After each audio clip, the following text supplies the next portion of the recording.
If you all would please silence or turn off your electronic devices, that would be very much appreciated. I want to welcome everyone here this evening, as well as those who are watching on YouTube. We enjoy having you all here. Our invocation tonight is going to be by Master Cody Garnett from the Fredericksburg Christian Fellowship. If you'll come up and lead us, and we'll all stand, please.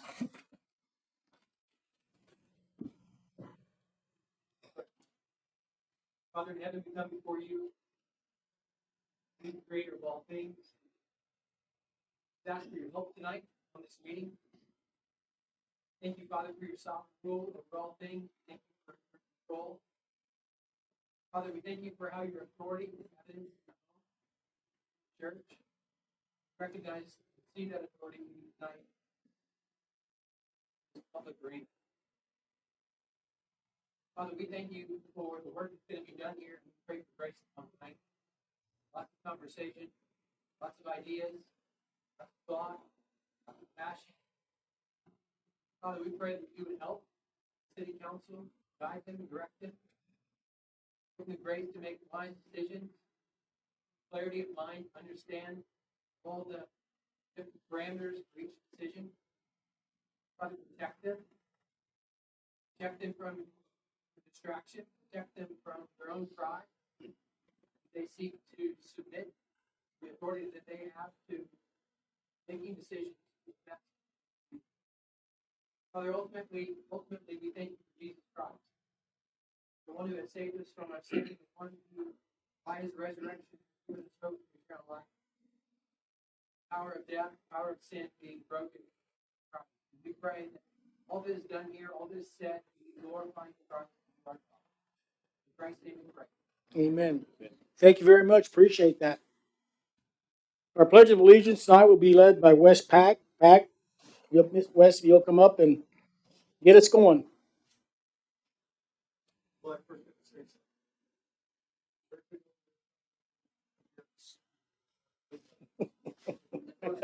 Well,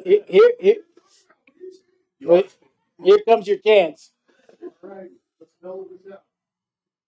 Pledge allegiance to the flag of the United States of America and to the republic for which it stands, one nation, under God, indivisible, with liberty and justice for all. Thank you, Wes. Appreciate it.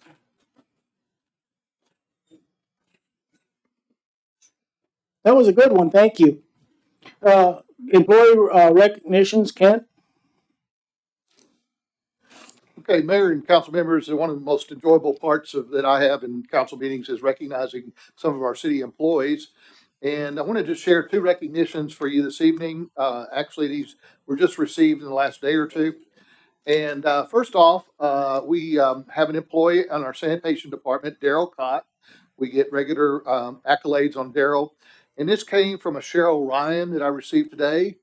It says, Dear Sir, the letter is to thank you for your employee, Daryl Cott. He has gone above his duty by helping me tremendously. I am permanently disabled, as is my 88-year-old sister who lives with me. Both of our vehicles have disabled license plates. When it is Friday and garbage pickup day, and I am struggling to retrieve my garbage can from the curb, Daryl sees me. He jumps down from his seat in his garbage truck and drags it back for me. Please thank Daryl for me, and if Daryl is not there, could somebody else kindly help me? I live at 316 South Orange Street and faithfully pay my taxes every year. Thanking you in advance, Cheryl Ryan. So this is a case where Daryl Cott just goes that extra step to take care of a elderly couple there and move their trash can up in their near their house. So we want to recognize Daryl. And then today I got an email from Jason Lutz. I think you all know that last week we sent out a massive amount of letters that we were required to for our STR ordinance. We actually sent out 5,000 letters. So it was a major job for city staff. And so Jason let us know that he wanted to recognize Margie, who works in our office there, Margie Rivera. She was instrumental in helping us reach our deadline for the legal notices. Development Services printed, stuffed, and mailed over 5,000 letters to citizens While my staff stayed late and worked through lunch, most of the work was done by Margie as she did her daily workload at her desk.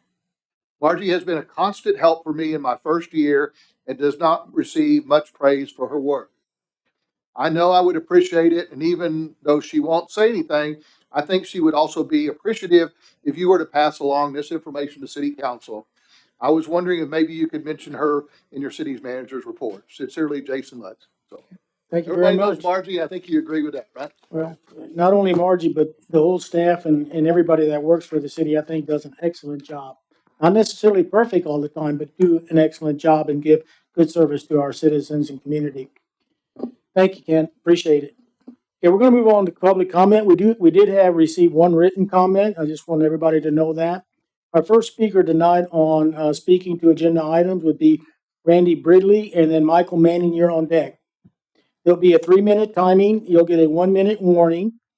There it is. And when it's over, you'll have another warning. So if you'll come up, introduce yourself for the record, let us know if you're a city resident or not. Randy, you're up.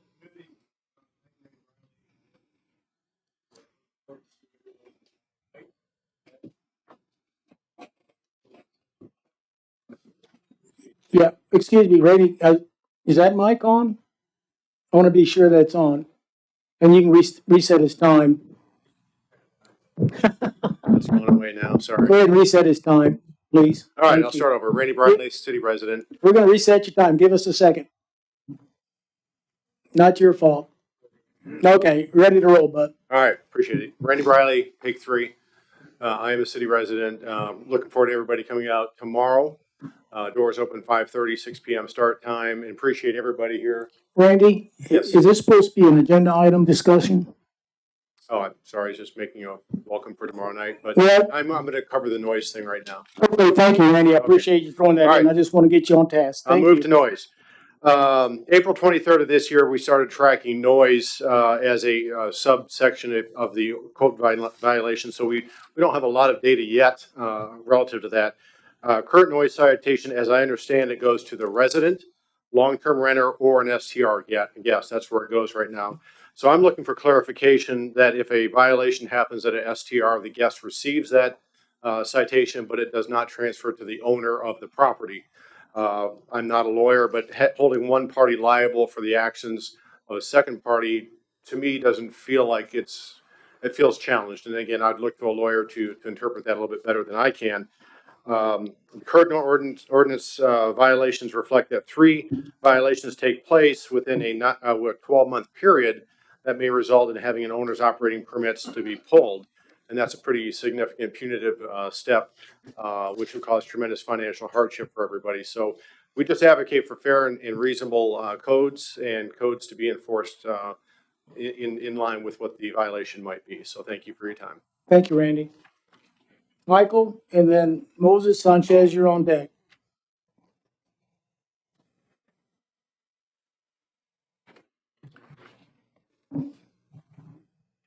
You ready to roll? Good evening. I'm Michael Manning. I live in Harper, Texas.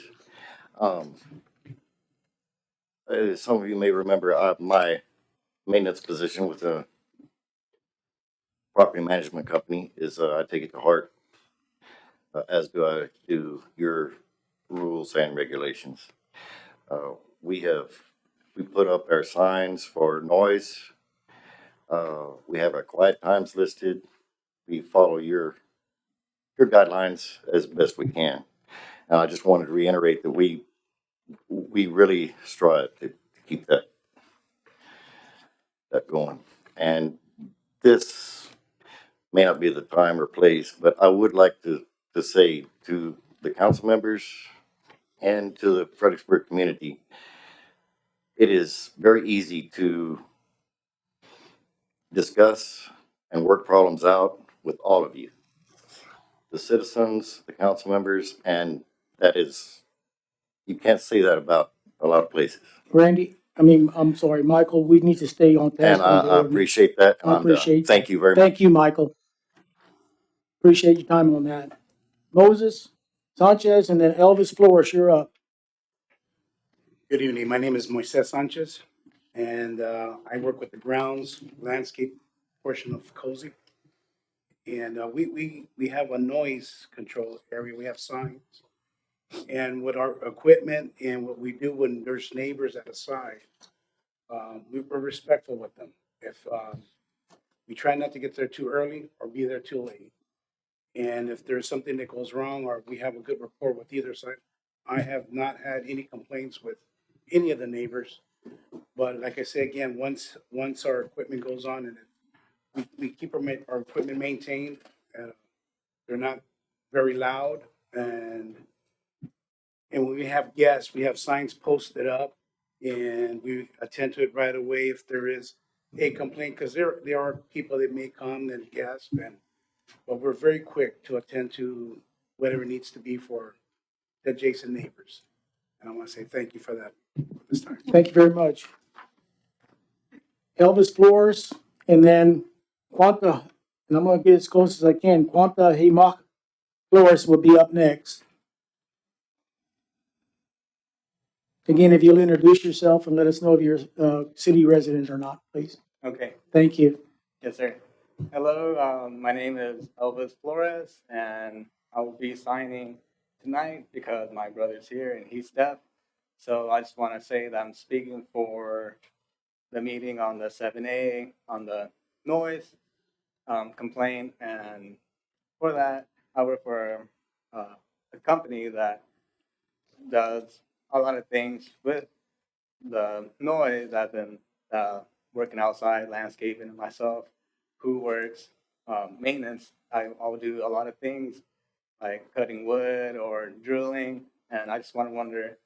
I'm sure we can work things around with that and how we are respectful on how people live here in the neighborhood, and we're not there early like 6 in the morning or something like that. We try to respect that.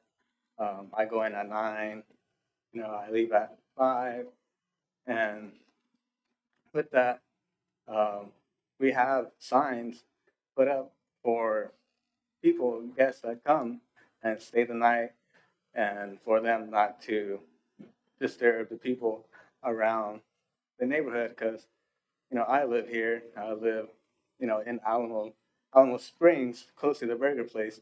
And it's a very good place. I'm sure you guys know. And That's I not live on the close by. agenda tonight. No plugs, please. Right.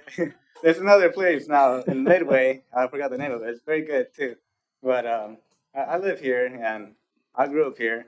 I'm very proud to say that I have been raised up here most of my life, and I moved to Austin, but I'm back here now with the family, and I'm proud to say that I work here in Fredericksburg. It's a bit difficult living with a lot of things. I'm sure you guys know, but today we're speaking about the noise complaint, and I also want to say that I'm proud to speak today when I can. I live far. I have a new son. I'm very proud, and a wife as well. And I also brought my brother along, which I'll be interpreting pretty soon. So you can see me pretty soon again. Okay. So thank you. Thank you very much. Well, just please stay there then. I will. Okay. How do you pronounce your brother's name, please? Guatemo. Quatemo Flores, please. And you'll be, I'll be interpreting for him. thank you very much. And if you would, again, introduce him and let us know if he's a city citizen or not.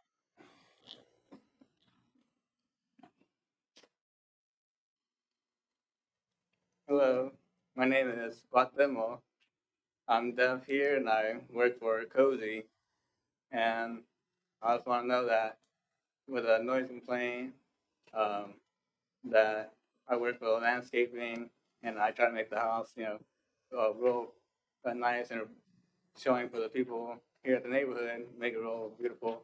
And, I care about the place, and my brother helps me out here, make a better living here at Cozy. I'm grateful for them helping, and also my brother interpreting for here. I'm very grateful here working and making people, you know, be in peace in the community, and also the company as well. I just want to say thank you. That's it. Thank you very much. Appreciate it. Let me ask you something. Is this thank you? Thank you. Thank you. Well, my apologies. Thank you. Thank you. Just Thank one time. you. Thank you. Thank you. this is good. Thank you. Good. Yeah, that's good. Okay, thank you for helping me with that. Thank you, guys. Thank you.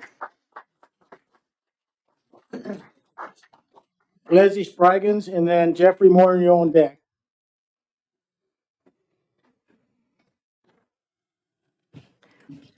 Hello, my name is Leslie Spraggins, and I'm a resident of Fredericksburg.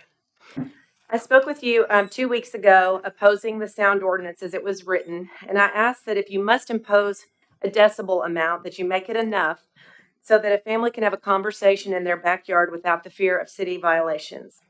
I know City Council did some testing on their own. I must admit that when I have tested at different times of day and night and with different wind situations, I've gotten very different readings as well.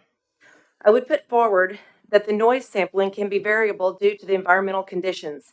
One thing I did notice is my air conditioner unit and my pool equipment, especially when the heater is on, violates the code, with the reading taken 10 feet on the other side of my neighbor's fence.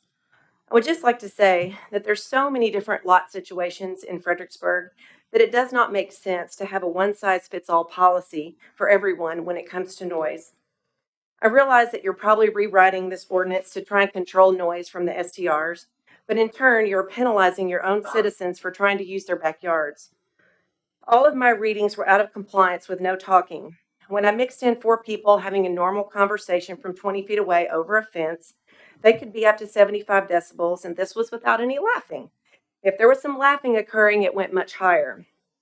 Wouldn't it make more sense to encourage the STRs to install noise monitoring devices and let them self-monitor? There are cities around the country that are offering rebates on permit fees to encourage owners to install these monitoring systems. This benefits everyone. Research was done by a Southern California town called La Quinta. They did a pilot study in which they studied 25 properties installing the noise monitors. They found that the noise monitors reduced noise events by 70% and that the noise event lasted less than 10 minutes. The guests were directly messaged when they were violating the noise decibels, and the problem resolved itself. I know that noise monitors have been suggested in the past, and the city's response was that many people can't operate these or don't understand the apps that are required to use them. But let me tell you, there is no one in this city that is operating an STR that does not have a phone and a computer that has apps. All STR owners are using their computer and their smartphones to rent their properties, and they understand very well how to use technology. I encourage council and the city to get creative on how to manage STR noise without lumping all of the citizens of Fredericksburg into the process. As a citizen with a swimming pool and a couple of teenagers, I would appreciate the ability to use my yard without the threat of a fine. I think our council, city staff, our neighbors would also like to be afforded this right. So I encourage you to use common sense, and if you must have a decibel amount, make it a higher one so citizens can talk and laugh in their backyards and work to treat STR noise differently and more creatively than a one-size-fits-all approach. Thank you, Leslie. Jeffrey, and then we have Bill Schneider on deck.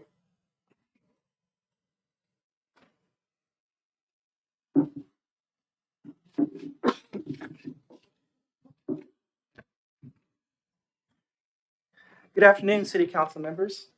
I'm Jeffrey Morin, a city resident. I would like to applaud you in the decision to use Granicus. In the last 2 years, most of us STR owners have been trying to tell the city that a venue was the worst company ever to manage the Fredericksburg STRs. I'm not going to talk about a venue anymore because we all know how much of a failure it was. Jeff, are you going to go to the ordinance? I'm doing a test right now on noise. Okay. It is proven in software.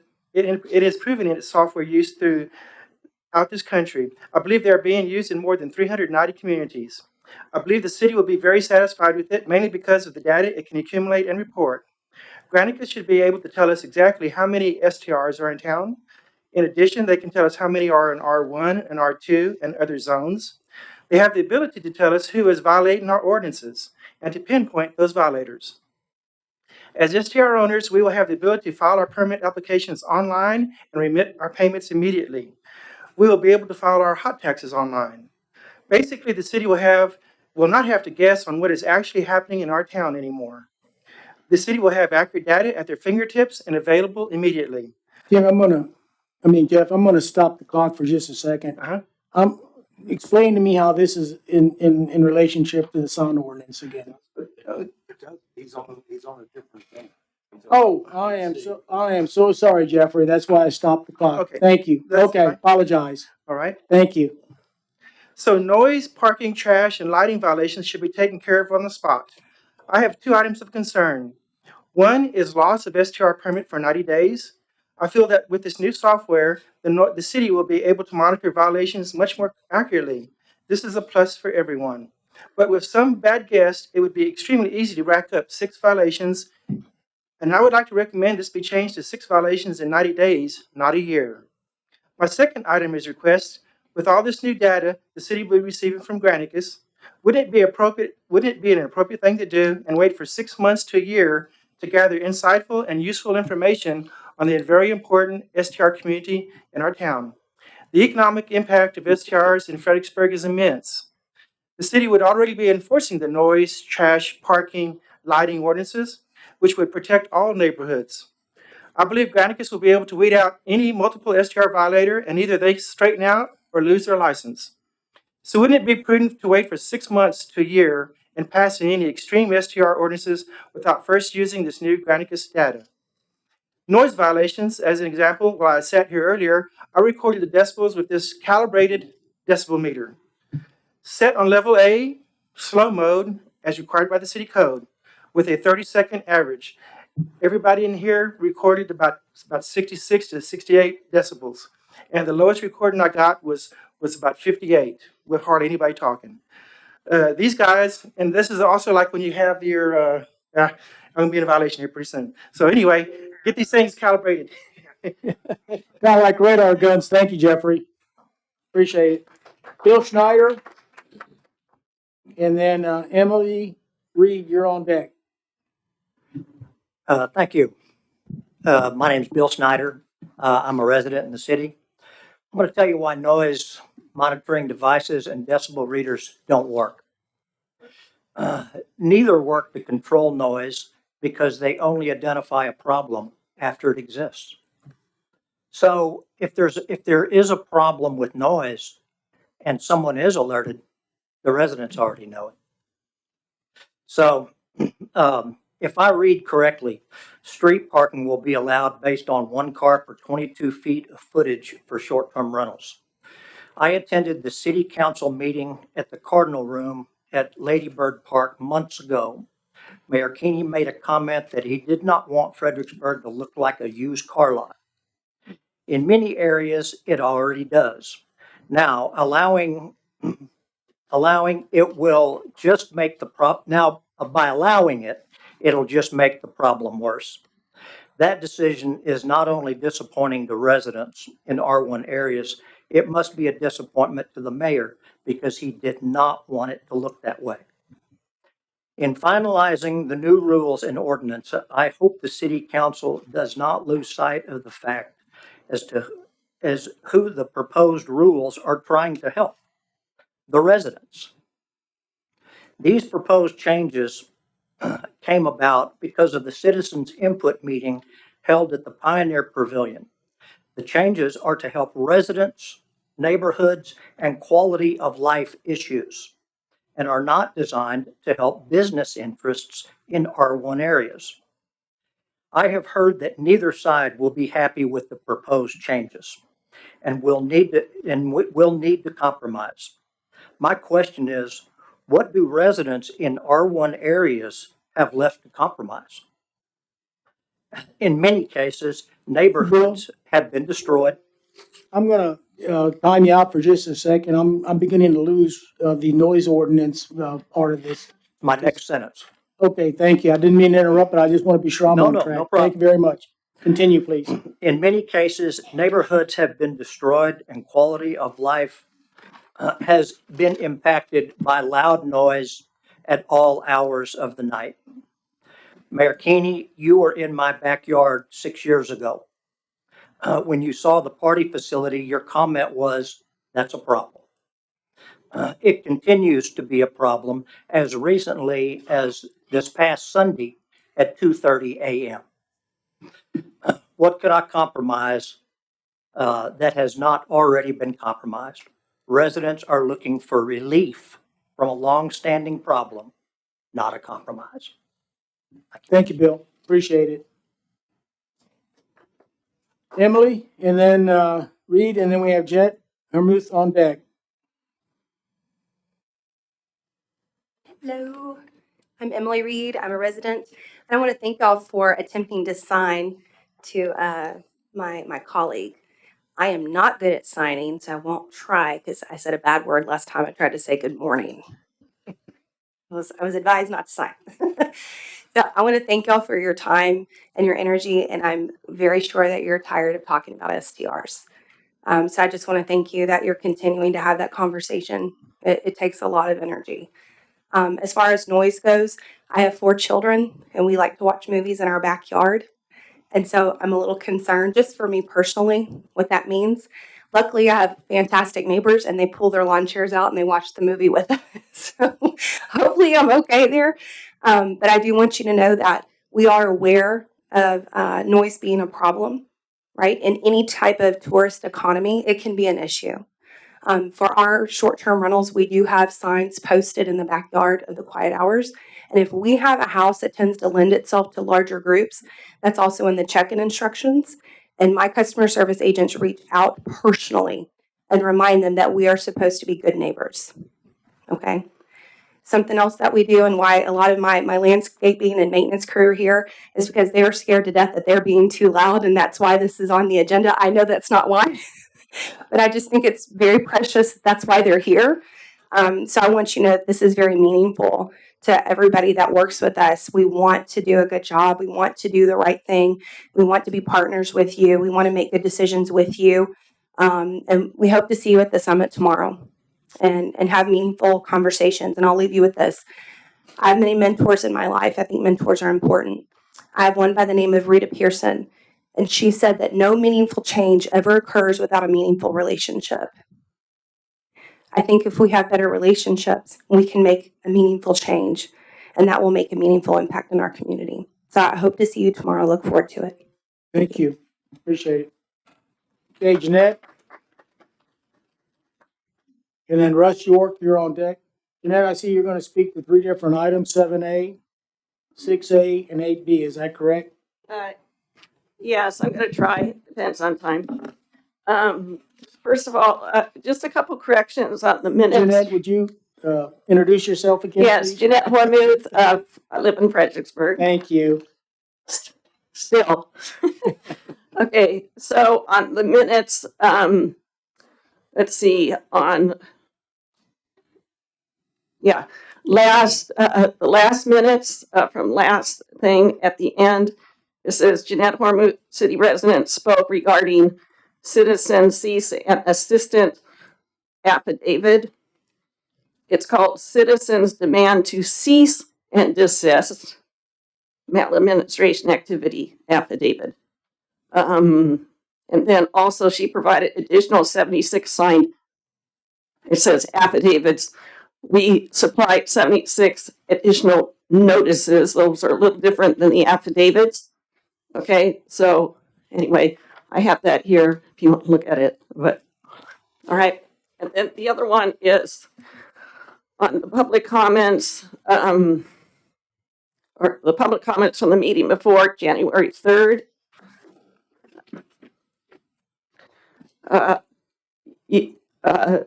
Y'all made corrections, but it's still, I want to suggest, it says Jeanette Hormuth, city resident, at the end of the group being public comments 9, concluded the reading of the affidavit to cease and desist maladministration activity. That way it's consistent, and that is part of the title. The other part, if you want to include the whole title, you could say affidavit to show clean hands in federal partnerships, cease and desist maladministration activity. So those are the things I wanted to say. And then on the noise ordinance, just generally speaking, it amazes me how much time is being spent on all this. And it's just, it's almost like helicopter mom hovering over their kids on every little thing. And I think that the more that you can let the people participate and come up with solutions rather than the government spending all their time and resources would be better. Thank you. Thank you, Jeanette. Appreciate it. Russ York, you're up next.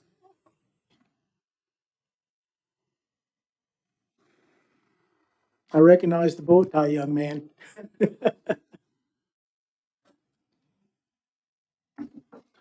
Thank you, council. I appreciate your time, and staff appreciate the time you put into your work as well. Russ, if you'll introduce yourself, Sure. please, and for the record. Russ York, and I'm here to speak on agenda item 7B, the annexation of property along Post Oak. I just had a couple of, noticed that it was on the agenda for approval or consideration of approval tonight. Added a few questions. One, I saw an updated map in the agenda packet that had removed a couple of properties that are to the north of Ambleside, which I understand is maybe in response to litigation that is in process over this matter between a coalition of landowners in the proposed annexation area. Just wanted to note that Ambleside is a part of that coalition. Our property was one of the only properties in that contiguous space that was not removed from the map. So I was just curious as to why consideration wasn't given, or if consideration was given to the removal of Ambleside from that annexation plan, why it wasn't removed. Also, just wanted to clarify why approval is necessary while the litigation is ongoing in the midst of that process. It's my understanding that the law indicates that the timetable assigned to annexation proceedings is paused while litigation is underway. So I don't see the reason why we need to move forward with the approval while the litigation process is still being considered. But those are just the questions that I had as I noticed that the map had been revised and kind of where we were going with that. Thank you. Thank you. Appreciate it. Okay, that was the last individual who had signed up for the agenda item, public comment. So we'll move on now to 6A, consent agenda item. The following items may be acted upon in a single motion. No separate discussion or action or any of these items will be held unless pulled at the request of a member of the city council. Consider an approval of the city council minutes, I, January 3rd, 2022, regular meeting, and double I, January 18th, 2022, regular meeting. Does either one of these either one or both need to be pulled? I'd like to discuss pull January 3rd. Okay. That's I. Anyone else want to pull one? Go ahead, Kathy. We'll find that out. Correction, yeah. With that being said, we will pull I out. So I'll entertain a motion to approve the minutes of January 18, 2022 regular meeting.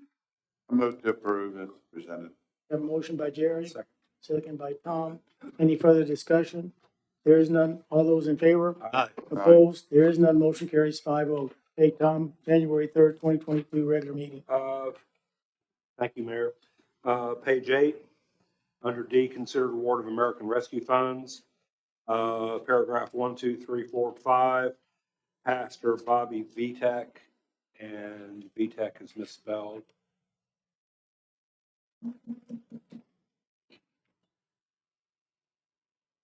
Okay.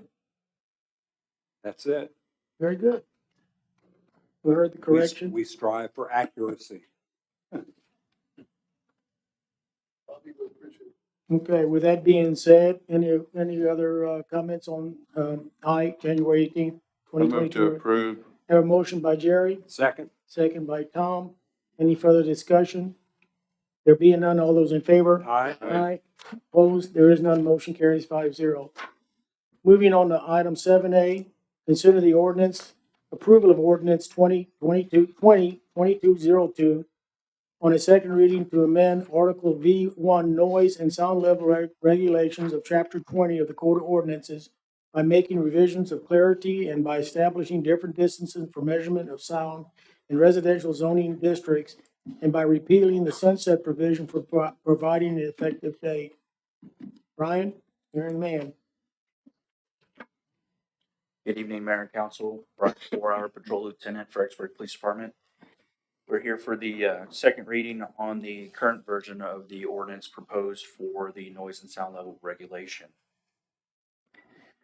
This agenda item is a revision of the current noise and sound level regulation. The City Attorney, Fredericksburg Police Department, and other city staff work together to revise the current ordinance language in which the noise or sound is measured in residential areas. The noise and sound level regulation was adopted in November of 2012. Changes were made in 2017 and adopted May of 2017. The current ordinance is 4 years old and needs to be updated to adjust the distance in which noise and sound is measured in residential areas. Due to an increase in noise and sound complaints in residential areas, city staff reviewed the complaints and determined that the noise and sound level regulation needed to be revised. From April 23rd, 2021 to December 12th, 2021, the Fredericksburg Police Department received 172 calls for noise ordinance violations. These calls were spread out throughout the city and cover noise complaints from talking too loud, barking dogs, amplified sound, and every other noise complaint that the police department receives. You have a breakdown of these calls and a map located in your packet for reference. Over the last 2 months, the police department measured decibel levels in various noise and sound scenarios and documented those findings in the attachment as well. The Fredericksburg Police Department recently hosted a council field trip and set up numerous scenarios for council to observe. Council was able to observe the readings from different noise scenarios which were set up, and I believe that this was very beneficial. It is recommended that council approve the revised noise and sound level regulation, section 20-208 through section 20-211. This concludes my presentation. I'd be happy to answer any questions you may have. Thank you, Brian.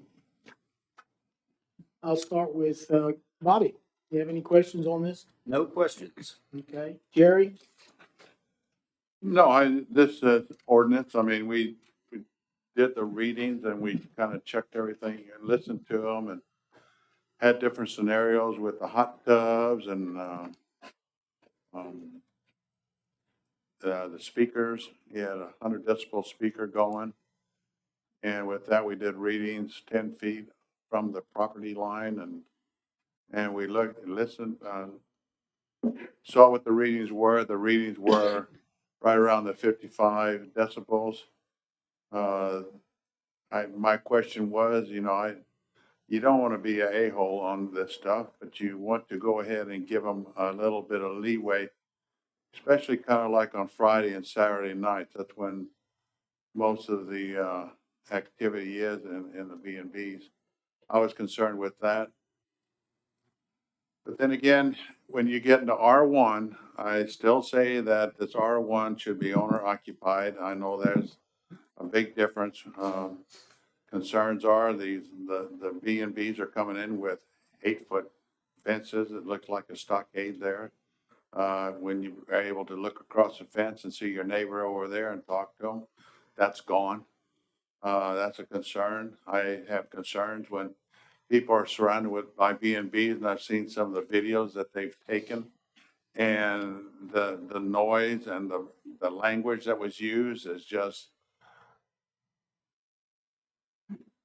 not right at all. I mean, it sounded like a couple of sailors over there. But anyway, when a resident is surrounded by B&Bs and they feel their only way out is to sell their house and get the hell out of Dodge on that area, where they go. You look at our town and the maps of the B&Bs, and it's like a shotgun. And somehow we got to control it. We got to get a zone. We need to do some zoning and things like this. But the noise, it's going to have to be 3 times. As far as I'm concerned, 3 times. I mean, if you can't get your act together by that in 3 times, then go ahead and pull their license for 90 days, or permit for 90 days. But go ahead and you can't blame, sometimes you can't blame the owners, or Tammy, what y'all do. Help with the B&Bs. You can't blame them all the time because some people are just rude and arrogant and ignorant. And those people are the ones that need to be fined. If they're going to be an animal, then go ahead and fine them. Give them a warning and say, okay.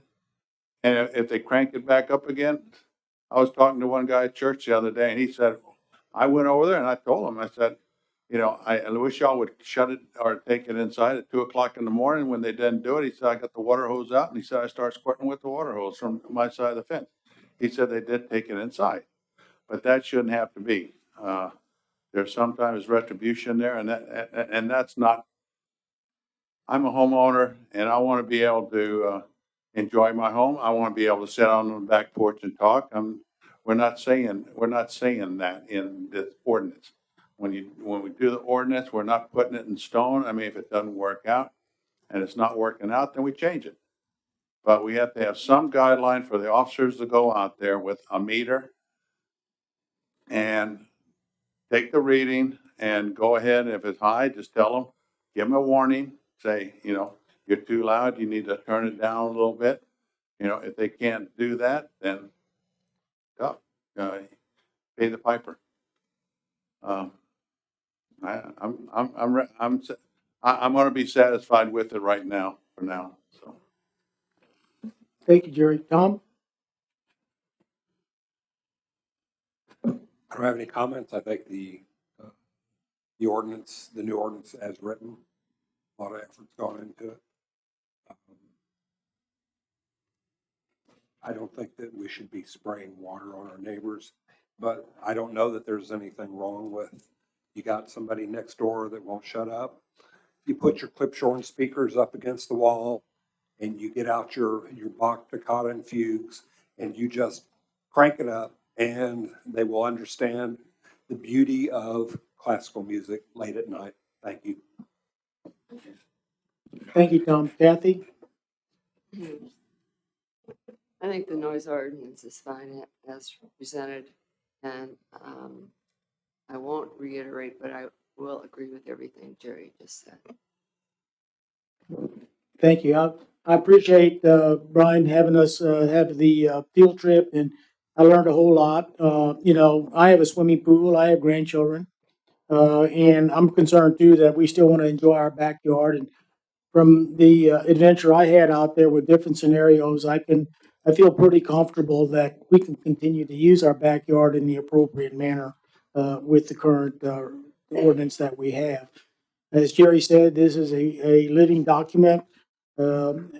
We shall see as time goes along if this document is in fact on track or if it needs to be modified in one form or fashion. So as written, I appreciate all the work staff has done. I appreciate all the work the Alliance has done in listening to folks who live here. So I don't know if it's a compromise bill, but I think it's beginning to help resolve some noise issues in our neighborhood. So with that being said, any further comments from staff?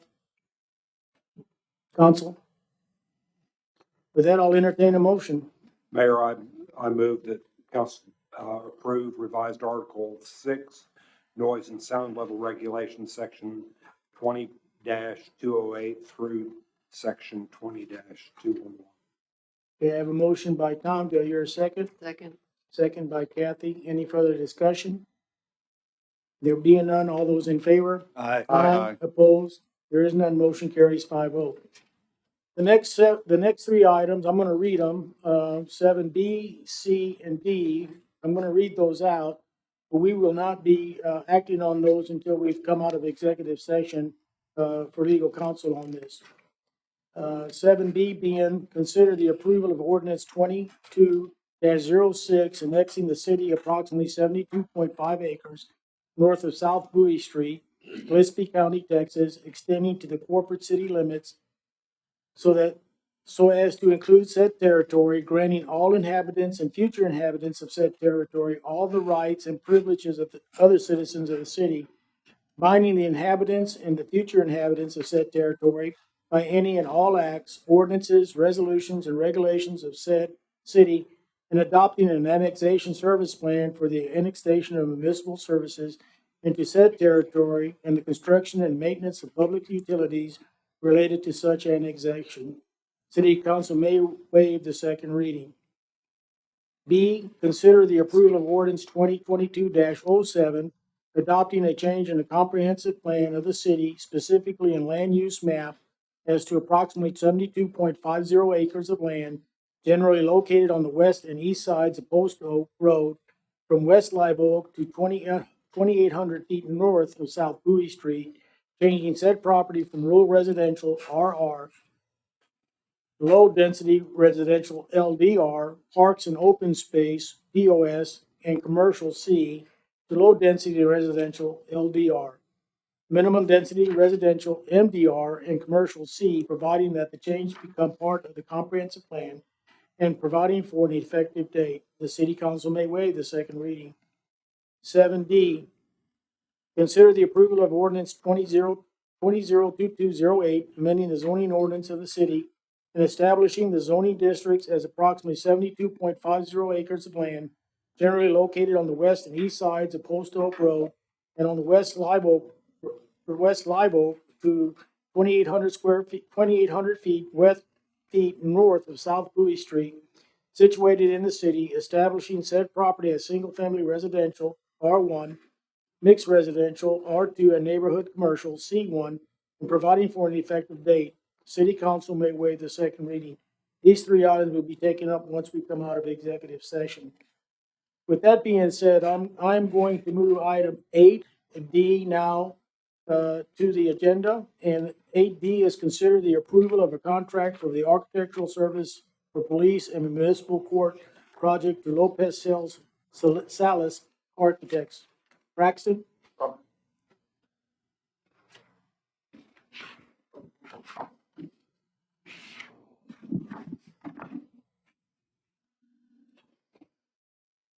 Did I get close to pronouncing your name correctly, sir?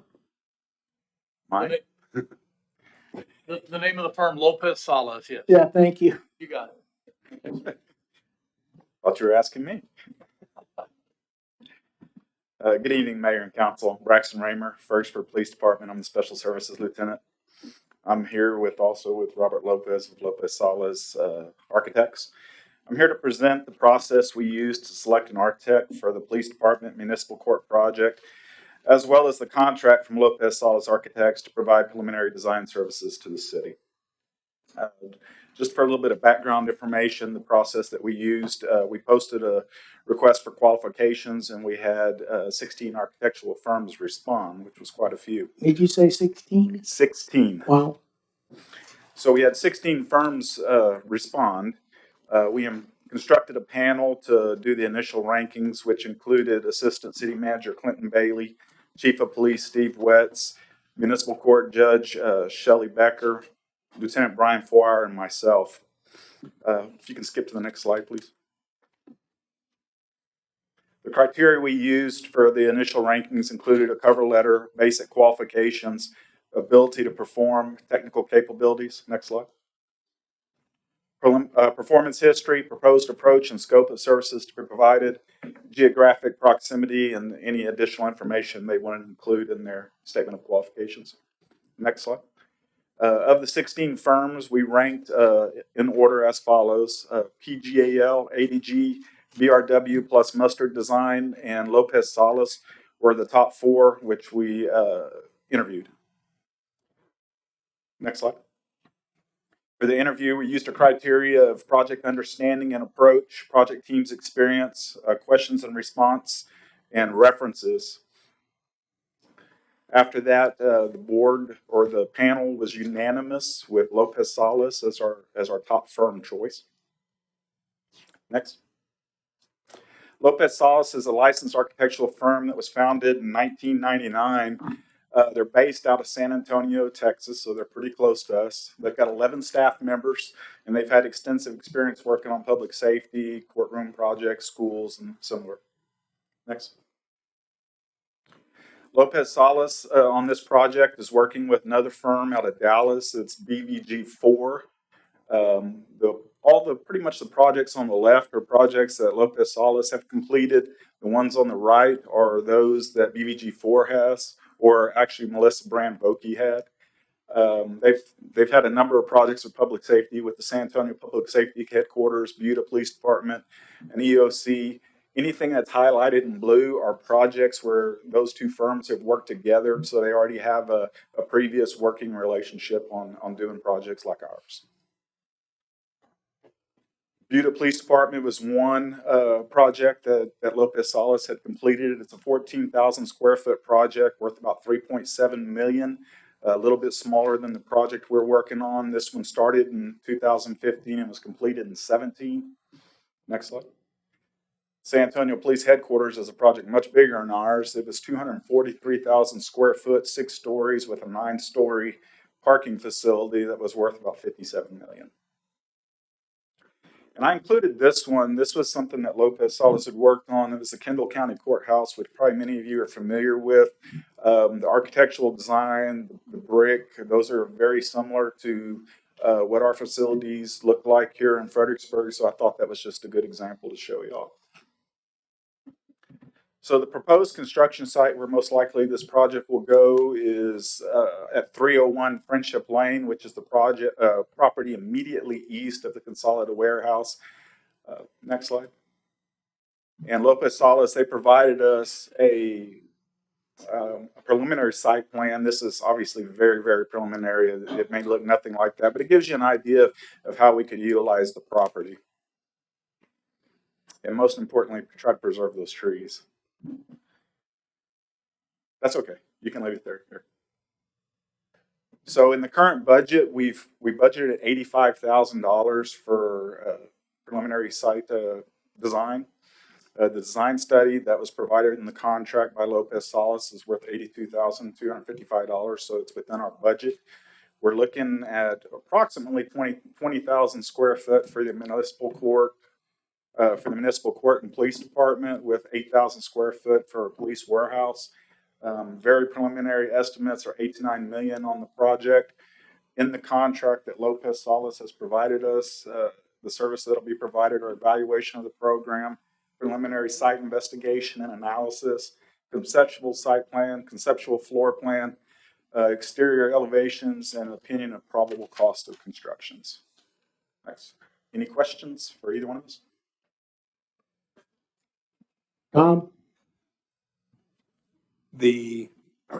Okay, first question. What are you going to do with the house? What are you going to do with Lucille's house?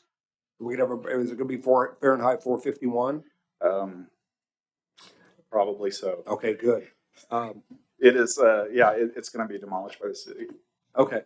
The reason that I ask is if anybody, if you're not familiar with the property at the very end of Adams Street, it goes into what used to be Lucille Rox's house, and that has been used for police training and eventually, I guess, fire training, at least a one-time fire training thing. The question I have is, if you've driven by that piece of property, it's pretty low, and is there going to be some kind of, we're going to have to bring that up? Is there going to be a lot of fill dirt going in there? That's a really good question. We have a civil engineer that wasn't stated, but they're part of this conceptual work. Would you mind getting a little closer to the mic, please? Excuse me? To the mic. Okay, sorry. It sounded like I was really loud. One of the commissioners, I'm a little hard of hearing. Okay. Thank you. I'll restate the contract that we provided, or the proposal that we provided, included the services of our civil engineer in preparation for our interview.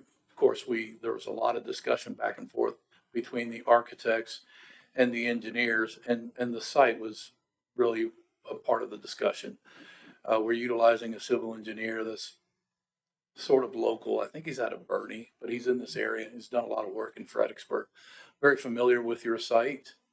And so he has already done a little bit of work to just get even more familiar with the site. And so when we presented in as part of our interview, there was some discussion about the potential of cut and fill and trying to alleviate some of the low areas on the site. Not only that, you've got drainage that cuts right through the center of that piece of property that will, all of that's going to be studied. Then the good thing about doing it this way is that you get an opportunity to get the conceptual work done early and utilize that information for good use. But also, once the entire project gets underway, you've pretty much completed. You've already spent this money to complete almost like 80% of all of the schematic design work. So, in essence, once the entire project gets started, God willing, after November, we would have a very little amount of work to be done in the conceptual phase, and then at that point we engage all our consultants and get started. So I'm sure the police department and the director of public works is aware of the topography in that area. And, water's always, especially water's been an issue on that piece of property for quite a while. And I think we've all been aware of that. So I would think that the city has developed plans to ameliorate that problem. Or that, because if we can't, we have to do that in order to be able to use that piece of property. Right?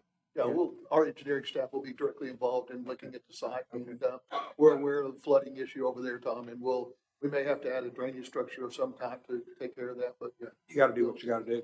I was impressed with your firm's specialization in these type of products, and I'm very happy that you were chosen because of your past experience in creating these kind of structures. I appreciate that. Thank you. Bobby? Any questions? I don't have any questions. Thank you. Kathy? No questions. Jerry? No question. I don't either. I know that's going to be in y'all's hands to produce the quality product that we're trying to attain in a reasonable budget amount. Yes, sir. Thank you. Thank you. Braxton, anything else? Do you have the contract, or is that Yep. something I need to provide you? Okay, we need to consider the approval of the contract for the architectural services for the police and the municipal court project through Lopez Salas Architects. Do I have a motion to do so? So move. Have a motion by Kathy, Second. second by Jerry. Any further discussion? There being none, all those in favor? Aye. Aye, opposed, there is none, motion carries 5-0. Thank you for your time. Thank you very much. Thank you. Good night. Thank you. Thank you. Okay, we're gonna move on now to 7E. Consider the approval of the resolution 2022-02R relating to the establishing the city's intention to reimburse itself for the prior lawful expenditure of funds relating to the constructing various city improvements and proceeds from the tax exempt obligations to be issued by the city for authorized purposes, authorizing other matters incident and related hereto, and providing an effective date. Kent? Mayor and council, this is a good segue from the last item. The resolution before you, item 7E, is again a resolution that will allow you to reimburse the general fund for architect expenses. The city contemplates that the financing of the public safety building will have to be done with some sort of bond issue. And so the resolution before you this evening gives the city the right to charge back the architectural fees, $82,255, to the bond issue if it in fact is approved in the future. We've done this in other bond issues that we've contemplated so that we can, again, run these costs through the bond issue and not the general fund. So this is the resolution before you this evening. It's been prepared by bond counsel, and we'll be glad to respond to any questions.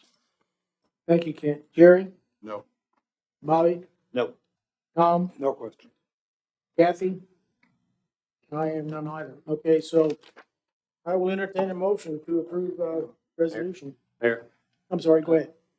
bond council has directed that this motion be made in a very specific manner. Okay. So it's relatively short. I just got the information, but I'll announce that to the council and you can decide who wants to make that motion.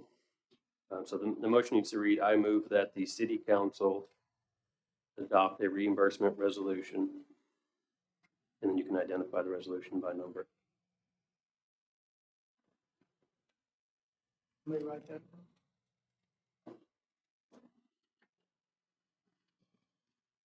Would you repeat that again? So, Tom, if you'll write it down and make the motion then.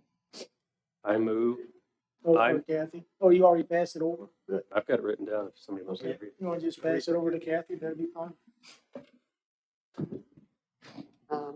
I'll make a motion that city council adopt a reimbursement resolution identified as, I think it's 2022-02R. We have a motion by Second. Kathy and a second by Bobby. Any further discussion? There being none, all those in favor? Aye. Motion opposed, there is none, motion carries 5-0. Moving on to 8A. Consider the approval of an order calling for the May 7, 2022 general election for the purpose of electing the mayor and 2 council members. Shelley?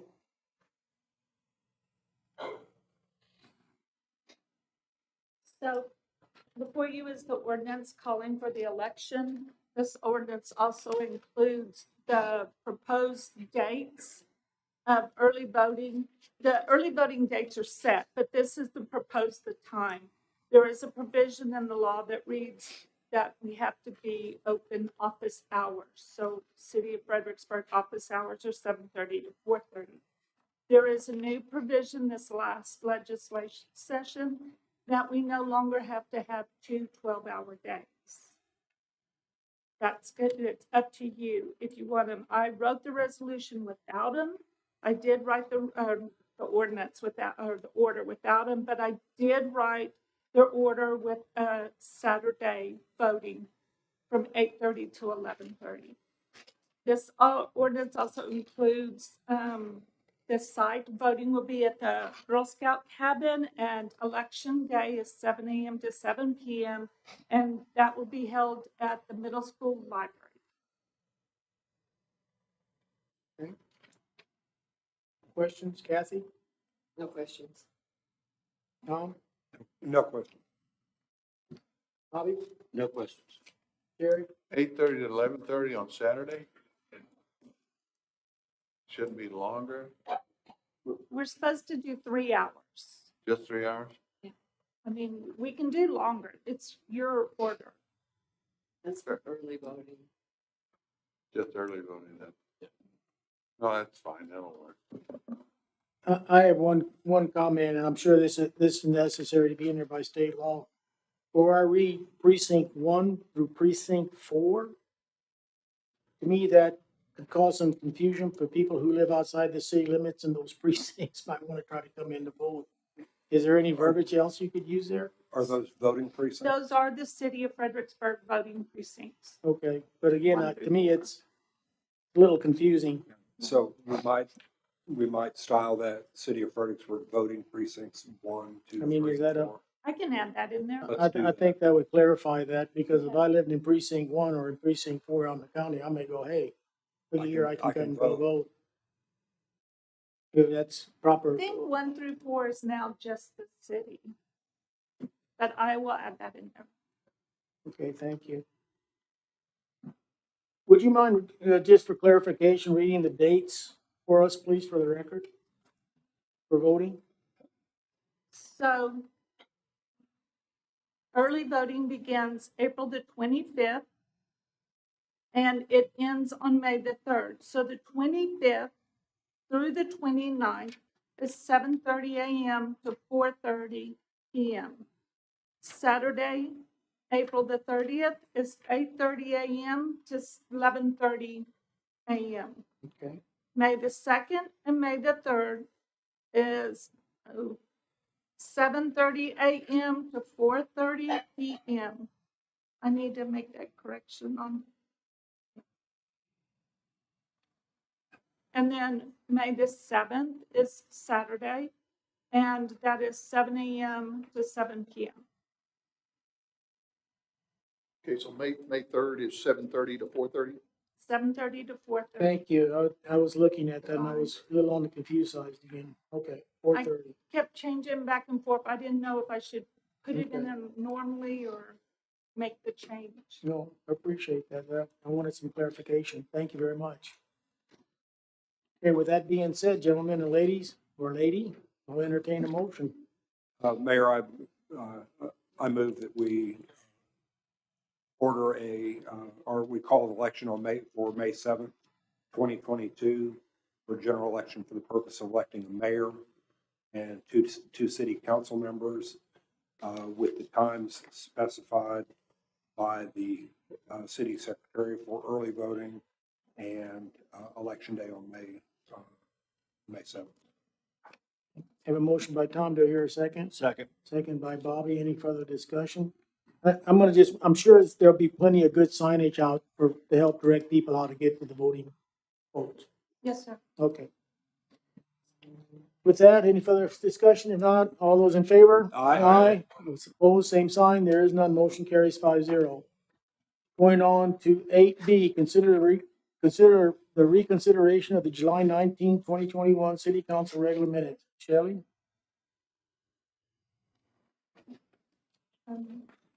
So, as you know, Tom Marshall has expressed some concerns with the minutes from July the 19th, 2021. And so we brought forward at the direction of, I think it was the mayor, and to bring it back to council. There's some rules about if you're going to reconsider them, you'll have to have a motion to reconsider.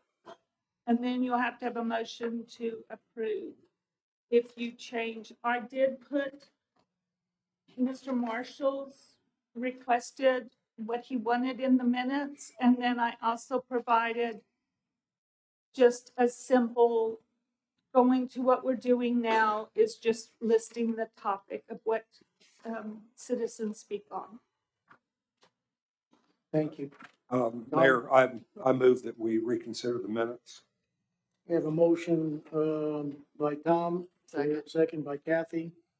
Any further discussion? There being none, all those in favor? Aye. Opposed, there none. Motion carries 5-0.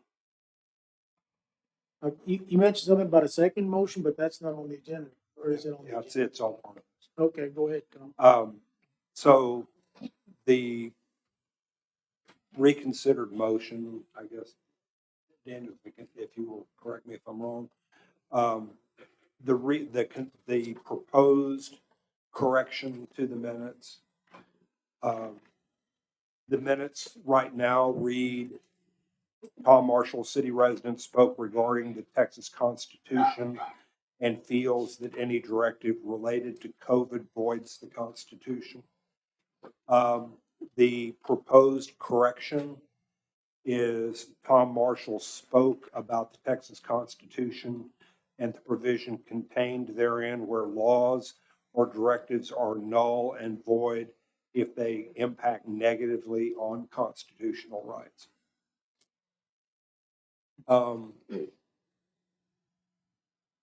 I would like to, can we amend this proposed motion and say Tom Marshall spoke about the state constitution and his belief that the provision contained therein where laws or directives are null and void if they negatively impact on constitutional rights. Is that okay, Daniel? Well, they're your minutes, so I think you've got some discretion to. And the reason that I inserted his belief that it's really, my feeling is that it's really up to a court of law to make a determination about the constitutionality. We can have our opinions about the constitutionality, but courts of law are the ones that determine constitutionality. I agree with that. I would suggest we leave it as presented. My comment would be leave it as presented. I agree with Tom on that. I mean, that's somebody's opinion. And, court of law wouldn't figure that out. So I'll go along with Tom on that. Kathy? Well, I mean, we could put in his exact language because we have the transcript here. Well, I think the issue there is, then are we going to put in the exact language of everyone that No. makes a public comment? We're not going to do this anymore. Right. Bobby?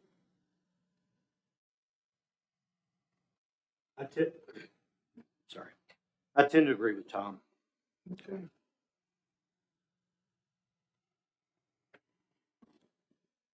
And I would like to, I'd like to see us move towards list the person's name and what topic they spoke on. Because I think, even with technology, there's room for interpretation. I think this would make it simpler and at least acknowledge that person spoke to a certain topic. to that topic. Correct. Okay. So is there any guidance from Daniel on the style of this motion, how it should be approached? Are you looking for guidance on the actual language you want to put in the minutes, or how you want to make the motion? I think you have to agree on what you want the minutes to read. I think there's some agreement already, a consensus anyway. There just needs to be a motion to amend just the part that's being amended, and then state what you want it to read. Okay. Tom? Okay. Propose the correction to the minutes will be Tom Marshall spoke about the state constitution and his belief that the provision contained therein, where laws or directives are null and void if they impact negatively on constitutional rights. Second. You have a motion by Tom, and a second by Jerry. Any further discussion? There being none, all those in favor? Aye. Aye. Opposed? Aye. 4-1 passes. I said aye. No, I said no. Oh. But Charlie. thank you for asking, though. I want to be sure everybody understands where the vote was. Not a problem. Not at all. Thank you for the question. Okay, moving on to 8C, consider the approval of a master agreement for the handling of a short-term rental permitting a related hotel occupancy tax collection with, help me with that one. Granicus. Granicus. Kent? Hey, Mayor and council members, this evening, we're asking the city council to support the hiring of a new firm to handle the STR permitting, address identification, the rental activity monitoring, and the hot tax collections for STRs, and a variety of other services, which I'll cover here in just a minute. As you probably know from the comments we've heard over the last couple of months, the current vendor that we're using for STR services, Avenue Insight, has not been performing a satisfactory job for the city and for the different companies, STR companies and reservation agencies. So we're recommending this evening that you approve a contract with Granicus effective April 1st for the services outlined in their proposal. The total cost for these services is $53,951.02 a year. However, we need some discussion tonight on the 24/7 hotline for reporting code enforcement complaints and whether or not we want to have that in the final contract. If the services are if the 24/7 hotline is eliminated from the contract, the total cost will be $46,932.82.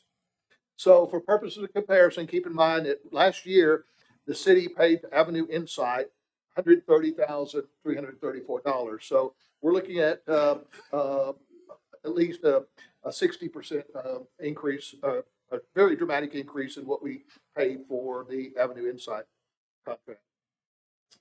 Increase or decrease? What?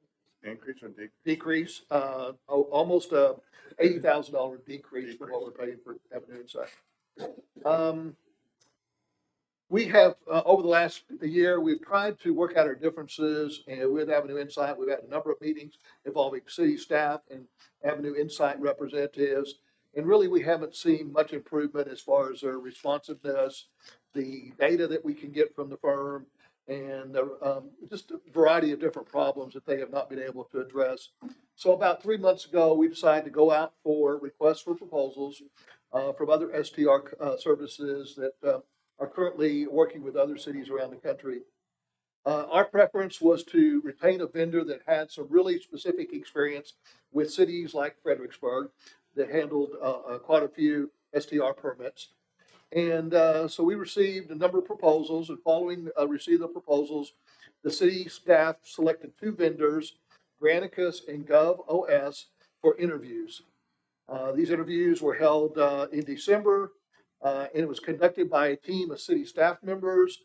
We also invited to participate in the interviews Sean Dory from the CVB, because Sean is directly involved in STR permitting and monitoring different websites. And we also requested that members of the STR Alliance participate in the interviews, because they will be using the services of the new portal, registration portal, and hot collections. So we wanted to get their input as we went through the interview process. This evening, we want to thank Tammy Smith with Absolute Charm and Nancy Herndon with Hill Country Vacations. They both participated in the two interviews with the finalists for these services. Following the interviews and the verifications with references for both companies, the interview committee unanimously recommended Granicus to provide the STR services. Granicus already provides STR services to many cities around the country. Those are listed in your information that's in your packet. And the references checked out very well, the cities we contacted. Also might add that just the last couple of weeks, Marble Falls has also selected Granicus as their STR company. Included in your packet is the original response that to the RFP from Granicus. Pretty detailed response that listed all the services they provide, the cities that they work with, along with their master agreement, which the city attorney has reviewed. And also included in the packet is Granicus proposals for outlining the services again. Prior to the approval of this proposal this evening, I'm requesting the council discuss the 24/7 reporting system, and make sure that this was something we want to include in the final contract with Granicus. So if you'll turn to page 202 of your agenda packet, I wanted to review the cost for the different services that Granicus has proposed to provide, and then we'll talk a little bit more about the 24/7 hotline. Okay, page 202. The address identification part of the contract is $17,545.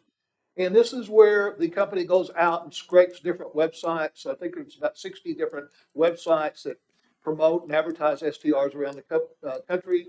And they go out and on a regular basis scrape those websites and identify any STR operating out in the community without an STR permit. And then they report it to the city, and we contact the owner and make sure that they get permitted. And so that is the address identification. Compliance monitoring has to do with compliance with different codes and regulations of the city, $8,778. Rental activity monitoring, $11,697. The permitting and registration, this is where the STR owners and reservation agencies will have a portal where they'll be able to do permitting through a mobile app at $8,912. And then the 24/7 hotline is $7,018. So total cost for all those services, $53,951. And again, that's quite a bit less than what we've been paying the last couple of years with Avenue Insight. So one of the things we wanted to find out, I think, is what is the view of the STR Alliance on the 24/7 hotline, because some people may perceive that as being a reporting tool that could be abused. And so the STR Alliance several months ago indicated that they fully supported the 24/7 hotline. But recently I contacted Randy Briley a couple of weeks ago, and last night he responded with some questions, which I wanted to share with you the response from Granicus. Some pretty important questions that you might want to take into account in evaluating the 24/7 hotline. Okay. So one question is, if we go with the 24/7 hotline, and it doesn't work out, we get complaints or it's a problem, how can we eliminate the hotline? And according to Granicus, the hotline can be disabled very easily. The city would request that from us, and we would take care of it quickly. So if we had the hotline, it wasn't work out, it could be discontinued immediately. Second issue had to do with the perception that this was going to be abused by the different people in the community. They would report on their competition, or they would report anonymously or something like that.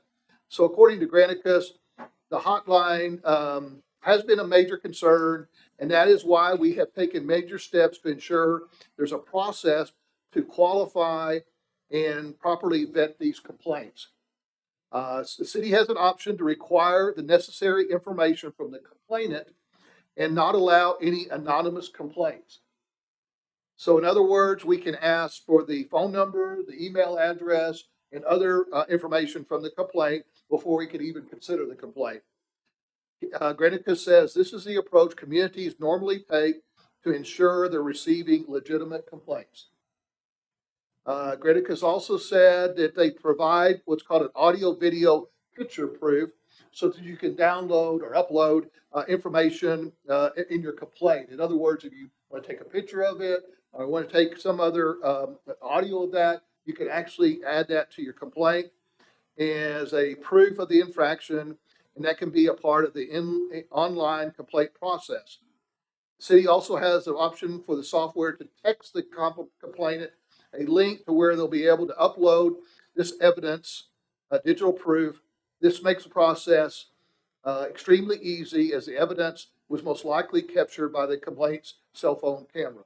So again, you can upload that information as part of your complaint. So I think that addresses most of the concerns, particularly with regard to somebody making an anonymous complaint. They would have to give their name, phone number, email, and other information. So, but again, it's up to the council if we want to include that 24/7 hotline in the contract before because you're considering this evening. I'm going to start with Kathy, if you don't mind. Go ahead. Kathy, comments? Just a couple questions, Kent. It seems like this 24/7 hotline would help improve the tracking of complaints. Is that a good assumption? Yeah, I think it's going to help with several factors. One is tracking of the complaints. That's one thing we heard a lot about was data collection and verifying that. So that will assist there. The second thing it's going to help with is documenting those cases so that if we do have a court issue, we have to take more drastic issues. I think from a staff perspective, the third probably biggest one is that it does make it easier for citizens to have an avenue to cite those complaints. So that's one of the big concerns we have received from citizens. They don't want to call PD. They don't want to tie police up with some of these issues if they're not, because they're not sure if they're violations. So this would give us a chance to vet those. I know there was a question, Kent, on I think the CR Alliance would like to be the first to respond to some of those. I have talked to another city. We haven't gone through the logistics on Granicus. We haven't sat down and said the process, but they do have the ability to once they get a receipt, they could text it to their owner or manager first to do that. So I think there's benefits for both, but ultimately we've always heard from day one, enforce what we have. This is a huge tool to helping us achieve that. So I would strongly recommend keeping that. That's just stats. I assume other cities who use Granicus use this 24/7. Some do and some don't. The ones we talked to had used it. They didn't have any issues. One of the ones we used, they were just implementing the new kind of special process. So at a certain hour, those complaints would go to code enforcement. Afterwards, they would go to PD. And then I think they were trying to copy the management company on file in every one of those, so everybody's aware. think it makes sense to me to do it. It helps the department, helps residents, helps the STR monitor their own guests. It sounds like a win-win. Wait, I'm gonna call on Jerry right now. Jerry, comments? Well, I just forgot what my thought was. If this company wouldn't do it, who would do it? You know, who would be, I mean, does Shelley have enough time to do it? No. I mean, you gotta have somebody to do it if you're gonna have a hotline that people can call in order for the police to, respond. Like I said, if they don't do it, I mean, for that amount of money for all this here, I wouldn't have a problem at all with it. Bobby? I would like us to, I would like to see us, have the hotline, at least to begin with, see how it works. And if it doesn't work, we can stop it, but let's go ahead and, I think we need to proceed with it. I think it could be a good tool. Tom? I agree with Bobby. If it works,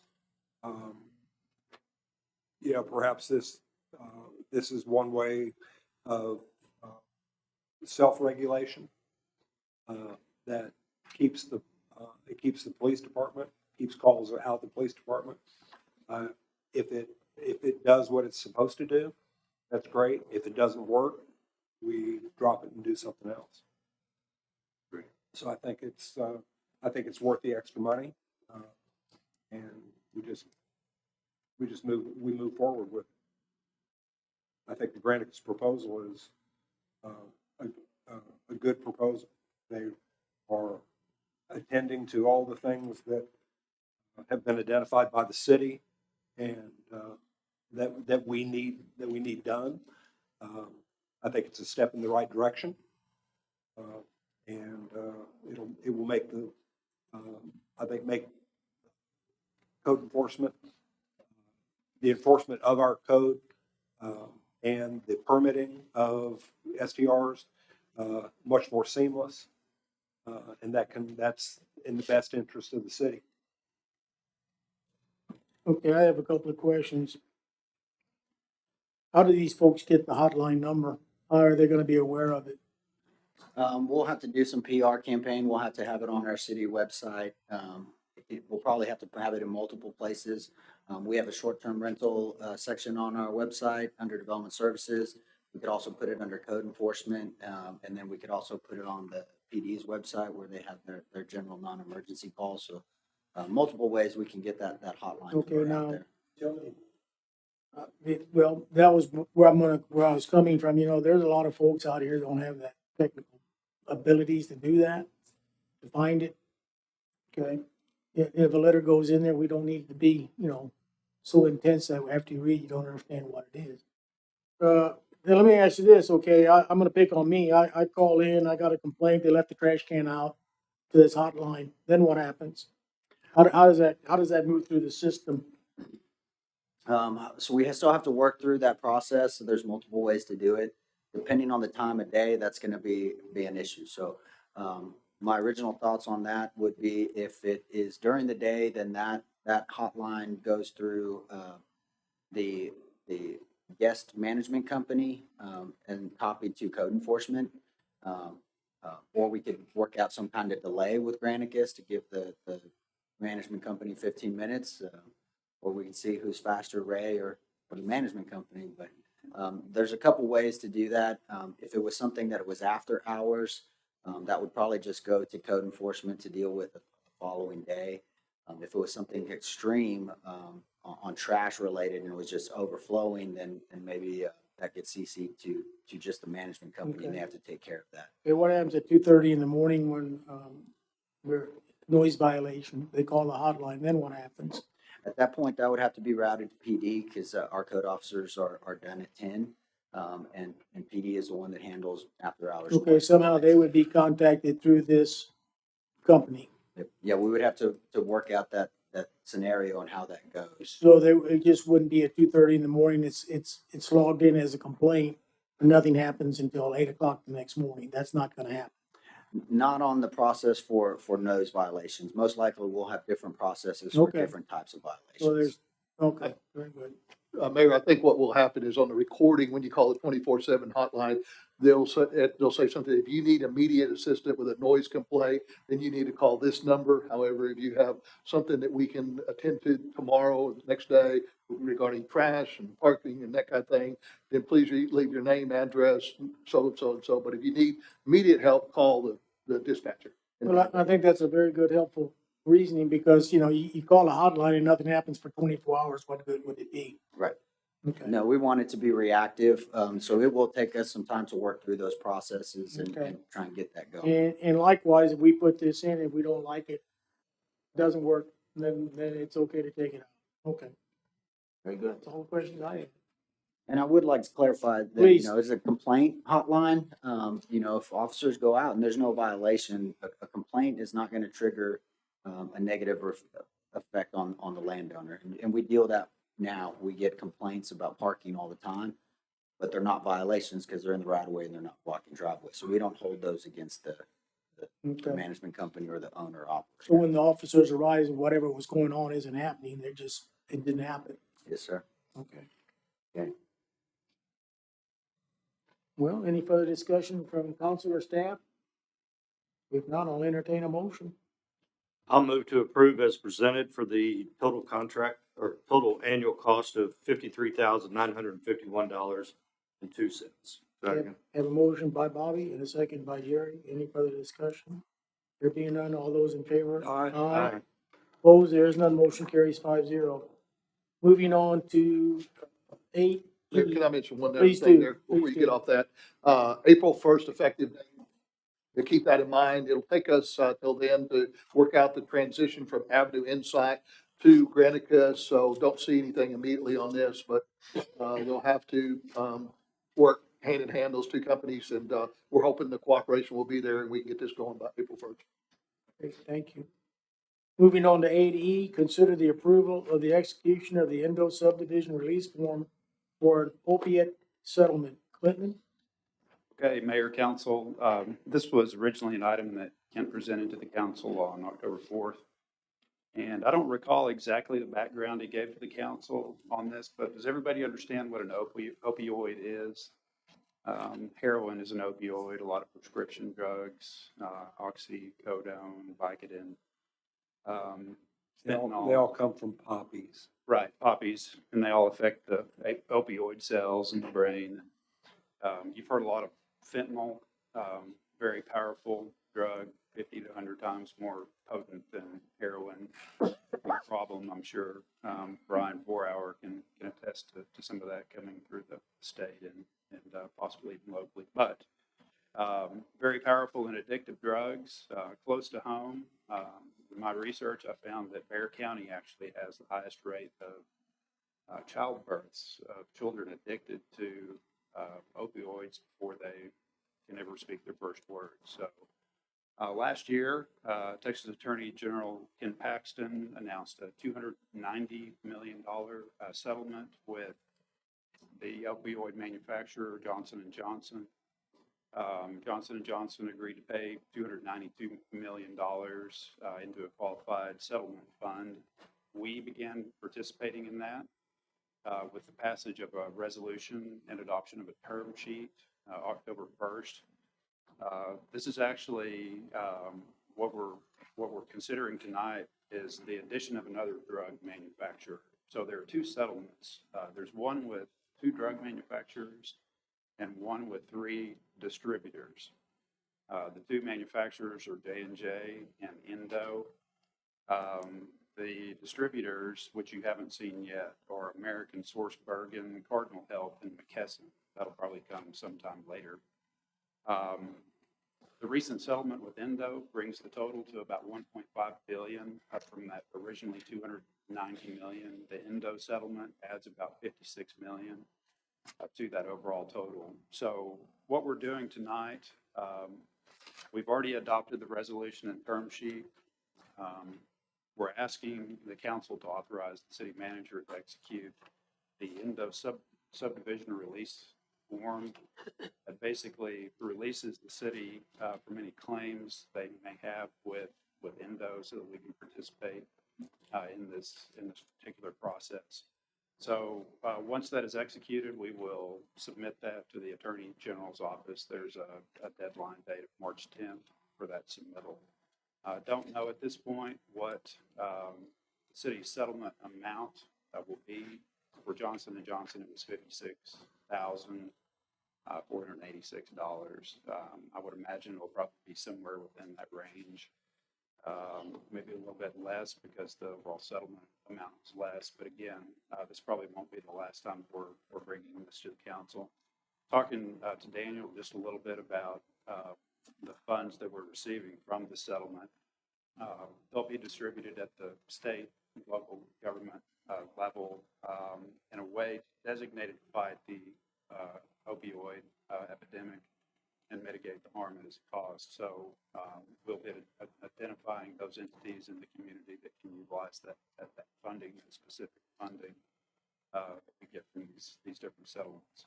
So with that, staff does recommend the approval of, again, the city manager to execute the Indo subdivision release form. Be happy to answer any questions. Thank you. Bobby, any questions? No questions. Tom? Daniel, everything's Tom? okay? Oh, I'm sorry. All right. Don? No, you're up. You're up. No questions. I think we should go ahead and settle. Kathy? Now I get you. Jerry. Now it's your turn. Save the best for last time. Hey, Daniel, this is, you've sat down with Clinton on, and it's all okay? We actually met with the Attorney General's office personnel several months ago. I think it'd be a great idea. And so the city's already participating. This is just an additional chunk of a settlement that, but by executing this form, the city is, you're waiving your ability to sue this company directly. And instead, we're joining into the group with all the other political subdivisions and sharing in that settlement. So that's really the effect of this. I don't have any objections to it. Okay. I don't have any questions. Any further comments from council or staff? If not, I'll entertain a motion. I'll move to approve as presented. Second. We have a motion by Bobby and a second by Jerry. Any further discussion? There being none, all those in favor? Aye. Opposed? There is none. Motion carries 5-0. Moving on to 8F, consider awarding a construction contract for the Heritage Hill Country Pressure Reducing Valve Project. And I know Chris Canese, you're already standing there. Yes. I've learned. All right, Thank you. Chris. Well, good evening, Mayor and Council. The city's water distribution system is broken into many different pressure planes. The reason for that is the topography that we have here in Fredericksburg. Essentially, one pressure plane provides that water pressure throughout that area, and another pressure plane provides water pressure through another area. Excuse me. The Heritage Hill Country subdivision, located just down the road here across from the University Center, is within what I would say our largest water pressure plane. They're also at the lower end of that pressure plane, meaning that they have some really high water pressures. Their water pressures are upwards of 100, 110 psi. So to protect the plumbing fixtures within their home, they install individual pressure reducing valves. Again, this is on the customer side of the meter, so it's maintained by the plumbing code, by a plumber that they hire. Like all mechanical equipment, these things do fail on occasion, and in Heritage Hill Country situation, they fail more often than not, causing that customer to have large plumbing bills to maintain those PRVs, but also insurance claims if they do have breaks within their house and those plumbing fixtures. So the city staff has been working with the Heritage Hill Country Homeowners Association on getting a solution to fix this high pressure problem. The solution is installing 2 large master PRVs within the cities on the city side. So basically the 2 feeds into Heritage Hill Country. And so over the last couple of months, we put together a set of bid documents. We bid those documents in November and December. We opened bids December 22nd. Unfortunately, at that time, we did not receive any bids. So after the holidays, we re-advertised in January And on January 26th, we did receive one bid from Park USA. That bid is included in your packet. During the budget discussion with council, we talked about this project. We actually put $100,000 in the water department budget for this project. At that time, our estimate for the materials, again, I haven't mentioned, but this is a materials purchase only. City staff, water department staff will actually do the installation of that big PRV vault once it arrives on site. At that time, our estimates from a supplier was about $85,000. The bid that we received on January 26th was just over $118,000. So this project is a little bit over budget.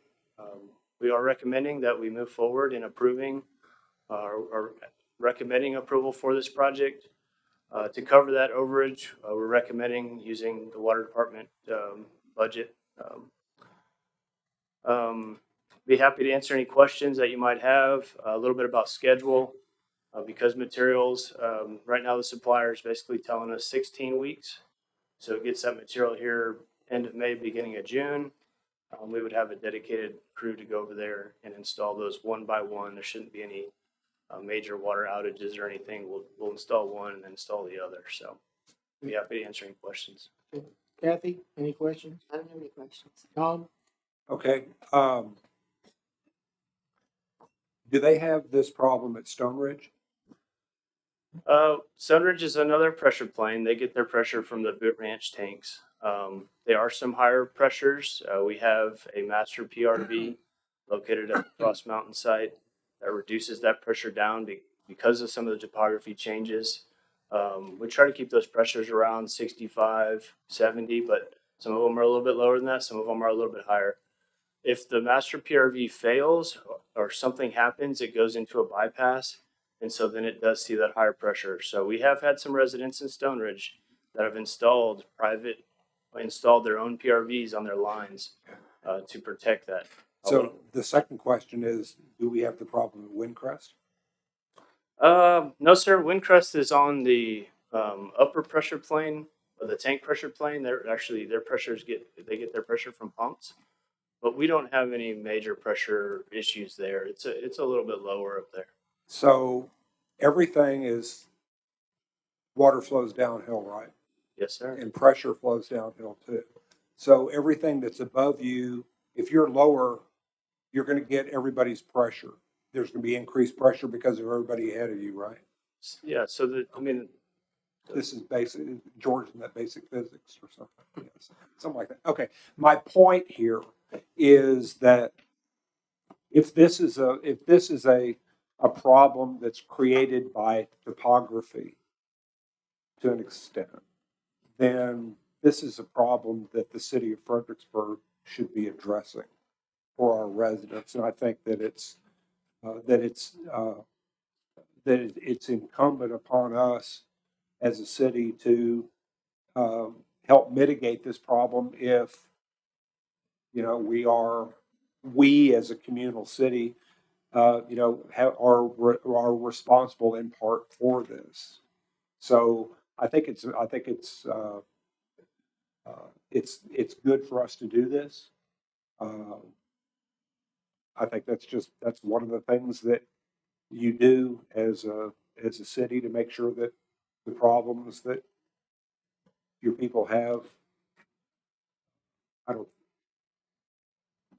they should not have, the residents at Heritage Hill Country, in my opinion, should not have to bear this problem alone just because they bought a house in the area where they bought it. So one point I'll make, and I agree completely, Councilman. The regulation. I'm a social scientist, not a scientist. The regulation that we follow under the Texas Commission on Environmental Quality, they have a minimum water pressure that we have to maintain. Unfortunately, they don't have a maximum water pressure. Now, the plumbing code, on the other hand, does have a maximum. So when a home is built, the plumber is required to put a pressure gauge on there, and if they're over, I believe it's 75 psi, they're required to put a pressure reducing valve behind the meter. Okay. But this will address the problem that they've been having for years. Jerry?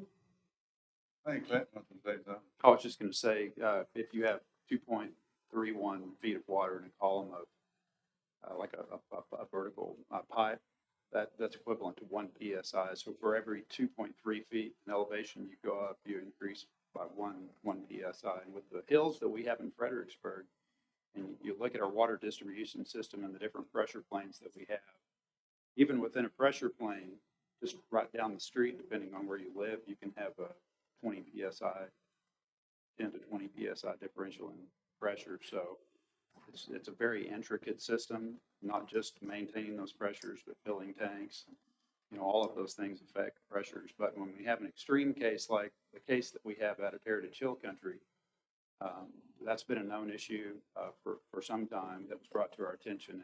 And certainly those very high pressures like that are not a result of topography necessarily, need to be addressed. Yeah. Jerry? Well, I think Chris answered my question, well, my thoughts, that, you know, the city's gonna do the installation. Yes. And then if the homeowner wants to add a backup pressure valve there, they can put that on themselves also. Yeah, they already have them. So my recommendation was that they keep them, and if they fail, they would have that choice, obviously, of removing it. But I would recommend at this time to leave them in there. Oh, yeah, yeah. But it'll be great backup.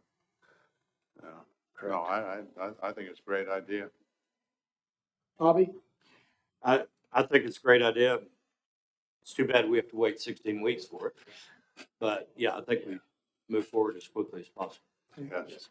I have a question. In future developments, is this something that could be addressed by, surely there's someone at staff or somewhere that could say, you know, we're gonna have this problem with this development. Is that something that could be the development's requirement to put these in? Yeah, so when new subdivisions come into town, we look at what their water pressure will be served with whatever pressure plane that they might tie into. So certainly, I'll give you an example of that. Boot Ranch is going to be on another pressure plane as they continue to develop phase 2. Obviously, all of that infrastructure will be at their cost, but we will be maintaining that and operating it after we accept it. Another example is Stone Ridge. You know, the developer has paid for additional cost to maintain and serve those with new pressure planes. And so there's been some, you know, as developments come in, those developers, and we look at that. Evan Williamson in our office, he's able to model. We have a water model now that was developed by Friesen Nichols. So we now have that model. We can put that subdivision in and see kind of where it is. It's not only for the domestic flow, so what you see at the tap, but it's also for emergency services and fire flow protection.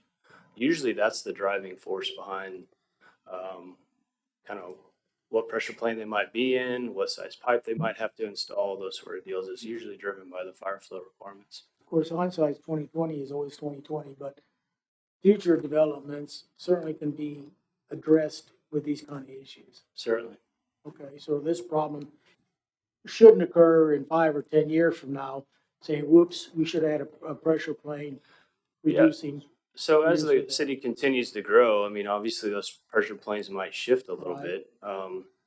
We might have to include additional subdivisions or additional customers on pressure planes, shift pressure planes just slightly, depending on the demand and so forth. Okay. Do improvements throughout the system to make sure that they're, again, meeting those minimums. Flexibility. Yes, sir. Thank you. Okay, that's all I have. Anything else from staff or council? If not, I'll entertain a motion. I move to approve. I'll second it. For how much? The amount For $118,115.00. We have a motion by Jerry. To Park USA. Motion by Jerry. Yeah. All right, second by Bobby. Any further discussion? There being none, all those in favor? Aye. Opposed, there is none. Motion carries. Thank you. Going on to 8H. Consider the approval Nope, G. HG, I'm sorry, I'm ahead of myself. Friendship. HG, consider awarding construction contract for Friendship Lanes sanitary sewer expansion project. You didn't have to go for it, Chris, thank you. You're back Yes, up. sir. As part of the 2017 wastewater master plan that was completed by Friesa Nichols, the Friendship Lane sanitary sewer expansion project was identified as one of those wastewater collection projects as part of the continued growth of Fredericksburg, mainly along Friendship Lane, but also in other areas that ultimately transmits the wastewater to the treatment plant, which is not far down the road here. The existing sanitary sewer line is a 12-inch in Friendship Lane. It's currently flowing at about 75% of its capacity. With the proposed developments like the Seco, Friendship Oaks, other developments along Friendship Lane, but also some of the developments that we're seeing along Pica, Windcrest, Oaks of Windcrest, and in that area, all of that flow basically comes through this line to the treatment plant.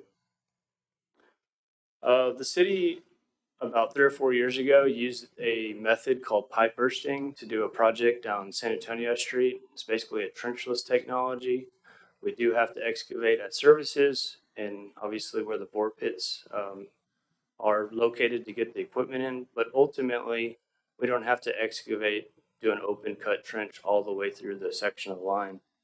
I was very successful down San Antonio Street. The impacts to the existing pavement impacts obviously are huge, especially since this road has just been paved 2 or 3 years ago.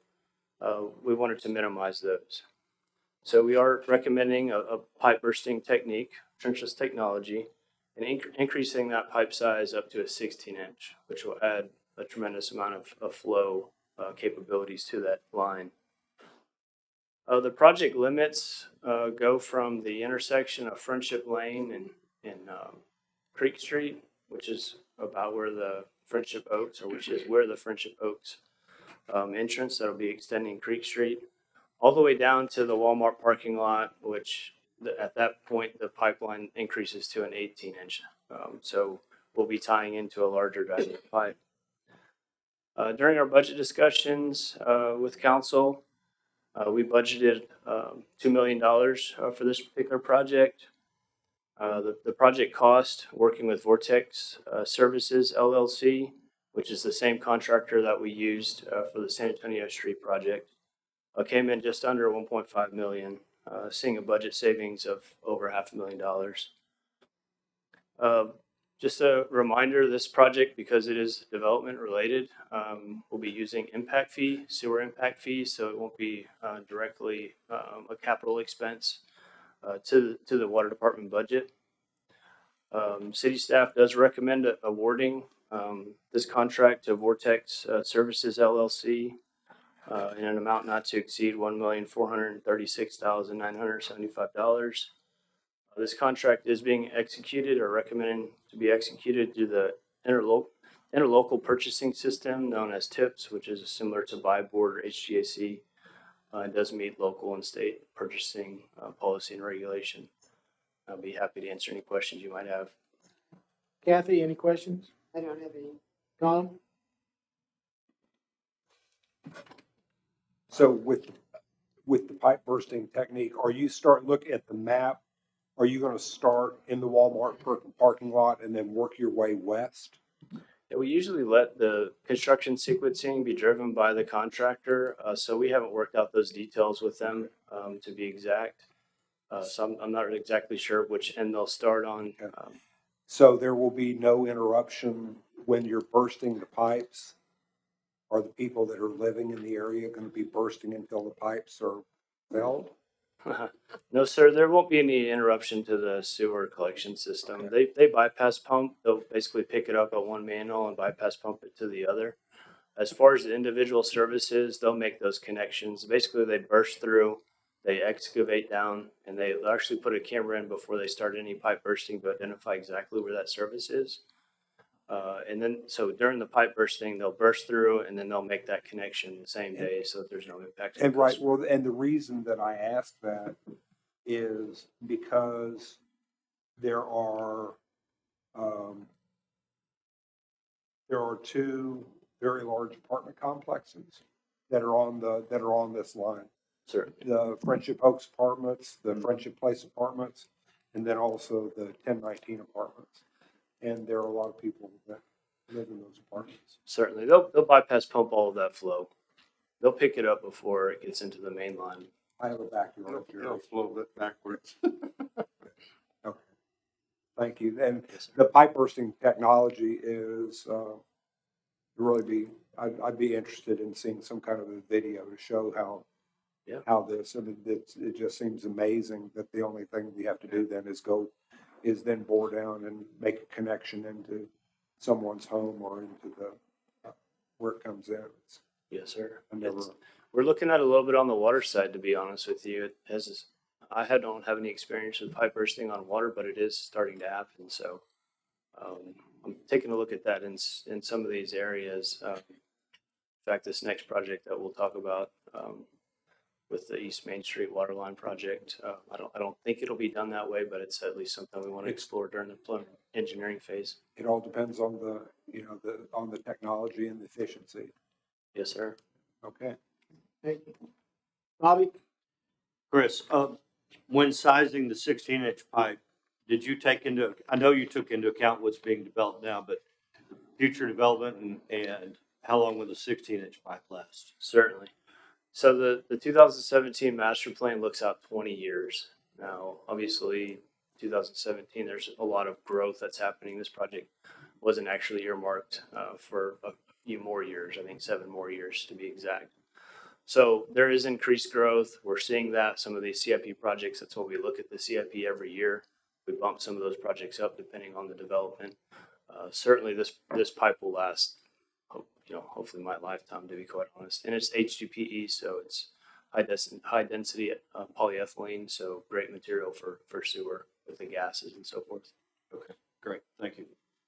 Jerry? How's that gonna affect the sewer plant over there? I mean, there's a lot of growth there. I mean, you start looking at that, or is the plant gonna be able to handle? We look at the flows at the plant. I work with the plant manager, Lyle. About twice a year, I ask kind of where we are, and what is the increase? Are we seeing increase? And we really haven't seen a tremendous amount. I mean, we've seen some. I would say about 100,000 gallons over the last 2 years. So we're seeing some increased growth, but some of these are just old lines. Tom and I were talking about the turkey plant. This line served the turkey plant. That's how long it's been in the ground. So it's been there for a good while. And so, again, increasing it by more than 30% is going to last a long time again for us. Plant can still handle it. Yeah, I mean, at some point, once we reach a certain mark, TCEQ will make us start looking at the plant. Right now, we don't have a capacity issue, but once we get to that 75%, we'll have to start looking at, do we expand the existing plant? Do we relocate the plant? But we're not there yet. And Jerry, I think one thing that happened was that when Market Produce shut down, the capacity of the plant, our capacity went way up when they shut down. And so I guess we're building back on the capacity that was in there for Market Produce. And similar to the treatment plant, one of the big contributors to the treatment plant was the turkey plant. So a lot of the infrastructure was built around that capacity needed to serve that facility. Okay, no, that's fine. I just, you look at Windcrest and all that growth back over in there. I mean, it's just, there's a ton of growth going on in the city. And Friendship. Yeah. Thank you. Sure. It was a good question, I thought. Well, Bobby stole my thunder because I was going to ask you is bigger or better, and the anticipated life of that particular. But you answered that, so thank you. Thank you for asking the question, Bob. You stole my thunder. Any further discussion from council or comments from staff? Here, if there is none, I will entertain a motion. Through the Friendship Lane Sanitary Sewer Extension Project construction to Vortex Services LLC in the amount not to exceed $1,436,975.00. Second. A motion by Jerry and a second by Tom. Any further discussion?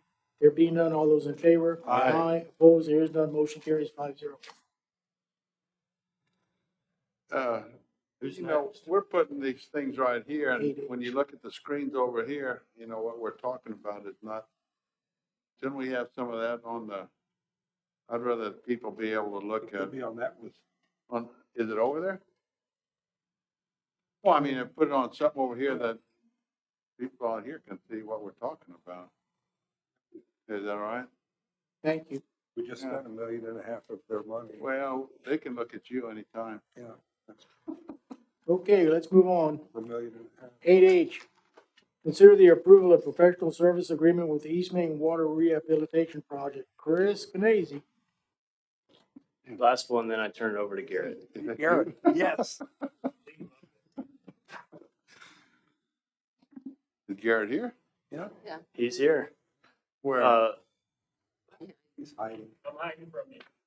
Ah, So the East Main Street Water Rehabilitation Project, again, discussed with council during the budgeting process, is another project that was identified as part of the water master plan that was completed in 2017. Along with a lot of the other capital water projects that we've been doing over the last 8 years or so. Another very crucial piece of infrastructure that serves the water distribution system. With the water improvements that we've done, namely out 290 East, this line is directly tied into those improvements. And it is an aging piece of infrastructure that we have seen a number of increased leaks. A lot of this line is under pavement within TxDOT right away, causing disruptions to traffic, making large repairs to the pavement, causing some issues there with longevity of payment and so on and so forth. The project limits, as shown here in the image, are from the Barrens Creek Bridge, which is located by McDonald's, east out to Crystal Drive by the UPS store, where at that point that's newer pipe that was installed not all that long ago. But basically this section of pipe is probably 60 to 70 years old, if not older, in various different sizes as well throughout this section. So this project will essentially eliminate some of the older infrastructure, but also it'll make that consistent pipe 12-inch all the way through, again, tying into this crucial piece of our distribution system. For this project, we did go out for a request for qualifications, RFQs, back in October. We received 11 statement of qualifications. We developed a committee made up of city engineering staff. We reviewed the SOQs. HDR engineering was ranked the highest amongst the committee, amongst the submitted SOQs. And we've worked with HDR and a number of other water, wastewater projects in town as well. We started working with HDR on developing a draft contract professional services, which includes preliminary, final engineering design, bid phase services, construction phase services for this project. We went back a couple of different times with HDR, namely on some of the services that they provided or were proposing to provide within the contract. Again, we discussed this project with council. I'd like to point out that we do have some savings from our 2018 water bond project. We don't have an exact number for that just yet because we are still working on the project out on 290 East, namely the pipeline. There's approximately $2 million in savings there. In addition to that, we've earmarked about $1,000 in the water department capital budget. So a total of $3 million for the project. A little bit about schedule. The professional services agreement before you this evening does the design, preliminary engineering, final design, all of the surveying and so forth over the next about 4 to 5 months. And our plan is to have this wrapped up by July, bid it in July, and have it to you August, September, first meeting in September at the latest. That's the goal right now. Again, that's for the construction after we bid the project, which we'll bring back to council for consideration. One of the things we'll be working with HDR on, as mentioned, is some of the construction methods that we might use here, being that it is in Main Street in a highly dense area. Some of the thoughts we've had is maybe doing it at night, so it's not an impact to traffic. Maybe doing it Monday through Thursday. So all these things will be worked out with HDR, working with probably getting some contractors' input as we go through the design. I would also mention that because this is in TxDOT right away, we are working with TxDOT. And as mentioned in the council memo here, they do have a mill and overlay project that they are looking to do for this section of roadway. So obviously we want to get this line done prior to that mill and overlay so we get the infrastructure installed and construction done, and then have a nice paved road after that. So I think that's letting in 23. Recall exactly when that fall of 23, I think, is the proposed date for their mill and overlay. So we're obviously on a fast track to get this done prior to that. But like I said, we are recommending approval with HDR. Be happy to answer any questions that you might have. Thank you. Bobby? Are there any contractors that are in the TIPS program that would qualify to do this work, do the construction? Yeah, certainly. Okay. I was just thinking that might be quicker since we're on a time frame here. Certainly, yeah. With the design and a little bit more design needed, I guess, in the communication with TxDOT and kind of having that consultant help us with some of that communication. Sure. That's why we propose to go this route. We can definitely look through some, get the design done and then try to work with some contractors through TIPS. In fact, I'll be happy to even see if Vortex Services offers any services like that. Okay. I'm not aware of one off the top of my head, but I'll be happy to look into it. I was just thinking that might speed up the process. And certainly. Okay. Thank you. Kathy? No, I think it was a great explanation. Trying to get it done before TxDOT does its things. Certainly. Very good plan. Gary? No problem. Yeah, no, that state approval, did we get a state approval for that? Or had they approved the tearing up the highway there and put this water line in? We have had some preliminary discussions with TxDOT. They are not real crazy about the new water line going back underneath the pavement, but there's very limited right of way behind the curb.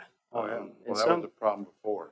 Certainly. In some areas, we do have enough right of way to install the water line behind the curb outside of pavement.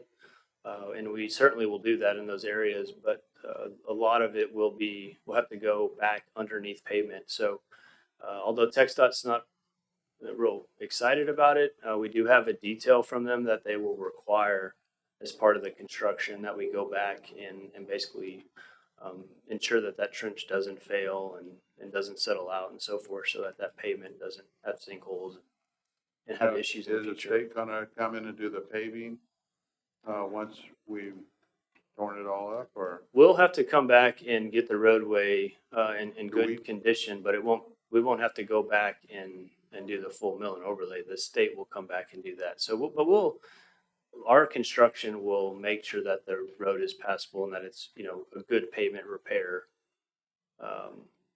good drivable pavement repair so that there's no major issues. But ultimately the state will, if they do this project, if they move forward with it, they'll be the ones that come back And the water line is the main one, isn't it? There's no sewer or anything like that there. Yeah, we really don't. It's just a water line, right? We don't have any main sewer trunks running in this area. So we don't have any issues with sewer. Yeah, because that road from about Ace Hardware down to Itz's there, I tell you what, it's kind of rough. I got a smoother ranch road than that thing. It's definitely time for a pavement repair, that's for sure.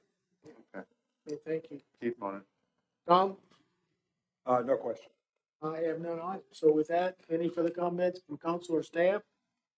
If I not, move to approve the, whatever we're doing here, the bid for professional services agreement with HDR Engineering Incorporated for the amount of $382,420. We have a motion by Second. Jerry, That's second by Tom. Any further discussion? There being none, all those in favor? Aye. Opposed? There is none, motion carries 5-0. Thank you all very much. Thank Thank you, you. Chris. Thanks, Chris. Boy, Garrett, you had a whole lot to do, Take a didn't you? break. Consider awarding a professional service contract for the South Lano Shared Use Bridge and Hooper Street Sidewalk Project. Garrett Button. Good evening, Mayor and Council. This item is related to a professional services contract that includes design, permitting, and construction admin for the South Lano Shared Use Bridge and Hooper Street Sidewalk Program. I don't know if Eric can pull up the map in the packet, but this is the one that will connect San Antonio Street across the Lano right away, across Ferens Creek Bridge, and wrap around Hooper Street to the recycling center, and provide a vital connection between those areas. As detailed in the advanced funding agreement between the state and the city that was approved by council on September 7th, project has been awarded funding in the amount of $902,748 through the TxDOT Transportation Alternatives Program. It's a very similar process to the one Chris just described, but we advertised the RFQ. We only received 4 responses. I think that's because there's a number of additional requirements that we must fulfill under the state program.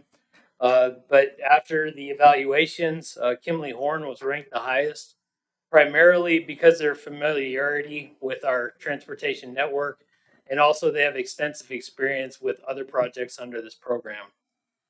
So tonight we're recommending an award to Kimley Horn in an amount not to exceed $207.63, which seems high, but is in line with the original costs included in the city's project application to the state, and that amount has been approved by TxDOT.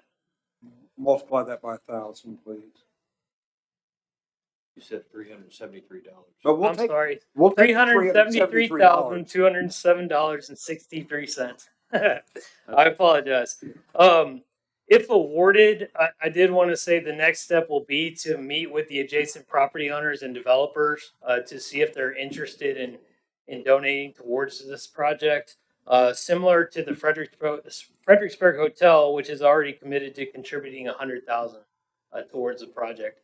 As far as schedule goes, TxDOT has it scheduled to let in late 2022, which shouldn't be a problem at all. We're hoping to increase the completion of the design, and then at the latest completion in late 2023.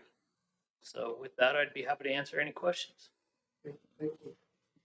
I'll start with Bobby, No questions. Jerry. I think you answered my question today. Well, I think there's some concern with the design costs. There's a lot of additional environmental permitting because of the creek, FEMA permitting, different things that we have to do. So that is a little higher than normal, but again, it was all part of the original project application. Well, like you said, they're gonna talk to HEB and see if they would put in, and Ken Carr had that property there, and then the peanut factory up there too. Yes, sir. Those people would put in on it. Kathy, No questions.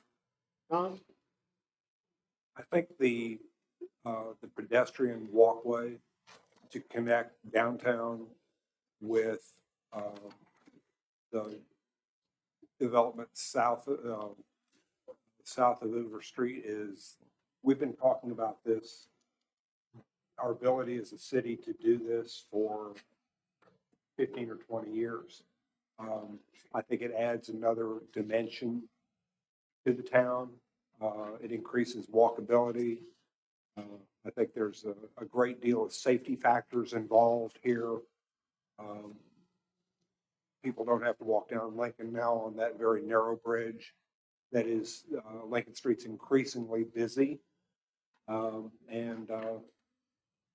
think it will be a great addition, and I think it will stimulate further development in that quadrant of the city. So go for it. Thank you for all the work that you've done on this. thank you, Garrett. I have no other questions. Council or staff, any further comments? If not, I'll entertain a motion. I'll move to approve as presented. Have a motion. $373. $373,207.63. Have a motion by Bobby and a second by Tom. Any further discussion? Boy, All those in Tom's all the favor? money. Aye. Aye. Opposed? There's none. Motion carries 5-0. Okay, we're gonna move to, public comment. Our first person to speak is gonna be Ruben Aguilar and Jerry McCorkle. You're on deck. And again, you'll have a 1-minute warning. And you'll have 3 minutes. And again, if you'll introduce yourself and let us know if you're a city resident or not. Ruben and then Jerry. My name is Ruben Aguilar. I'm a longtime resident of Fredericksburg. I wanted to show y'all something. This newspaper is from 1994 from here from Fredericksburg. See what I circled? This was the extent of the crime we used to have here. 3 DWI and a failure to appear. Obscene phone call. This is the crime from 2020. See the increase? See the increase? Now there's murders, there's robberies, burglaries, drugs. The same things that plague big cities are happening here in Fredericksburg. We never used to see that.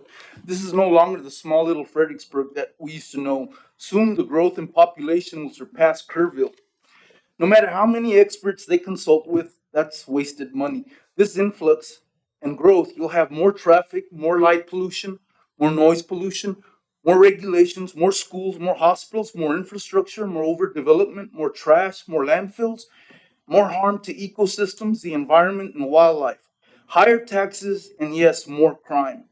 All they do is try to deceive us. They try to tell us, we know many of y'all don't take this COVID serious, but we know people walking around with oxygen tanks. We'll tell that to the millions of infected illegal aliens pouring through our border with no mandates of any kind, being flown anywhere they want on the taxpayers' dime, giving billions of taxpayers' dollars for free while poverty-stricken Americans suffer. But nobody talks about that. So don't say we don't want to file lawsuits because taxpayers are going to have to pay. You already are. The first time that I spoke at these meetings was October the 19th, 2020. And I made a dire prediction, folks, concerning the deaths that were happening here. I said, mark my words, it's going to happen again. Since I said those words, 3 more murders have happened. But no one talks about the crime.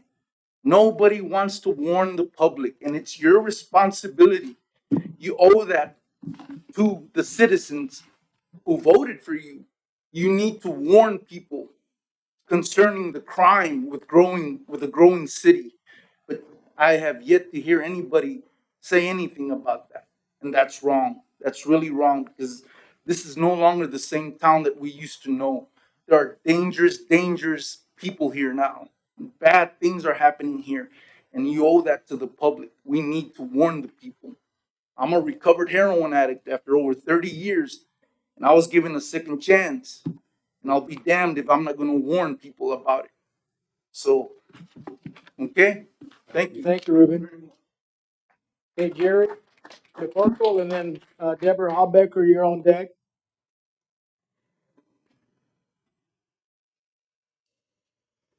I'm Jerry McCorkle, and I live in Fredericksburg, and I want to thank the mayor and city council and all the city staff that's here for the opportunity to speak. I was at the city council meeting out at Lady Bird Johnson a week ago, and there was an awful lot of talk there about expenditures. If no action was taken, it was all discussion, which was nice. But when I moved here 20 years ago, I felt very comfortable in this town. And the longer I live here, the less comfortable I am because of the fact that my savings was lost in 2008 under an administration that I won't mention. And I ended up having to sell my house because I couldn't afford to pay the taxes on a fixed income in which I was living. And so I've been very careful to watch expenditures. And when they talked on that Monday night on the 31st of January about a possible $25 million estimated cost for street improvements and the public safety building, which was mentioned, I think it was tonight here. And then in this last Wednesday's local paper, here's the headline says $82 million for a new middle school. Whammo, what does that mean? And uh, nobody talks in there about what they're going to do with the present middle school, which you're going to have to vacate. And yet we talk about building a new building for public safety. We've already got a building that maybe could be used. I don't know. Now I'm going to check into that. But it also, I'm concerned because all these things here, we're still paying on a certificate of occupancy. Is that the what? No.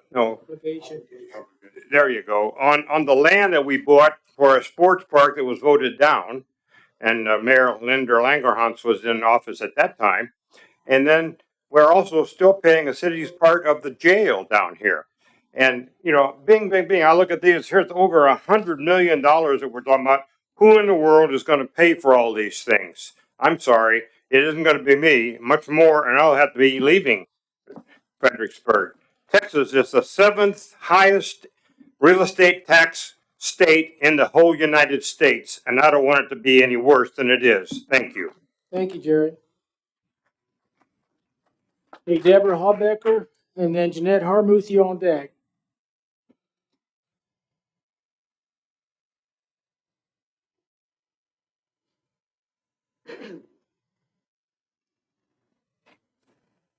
Good evening, council members.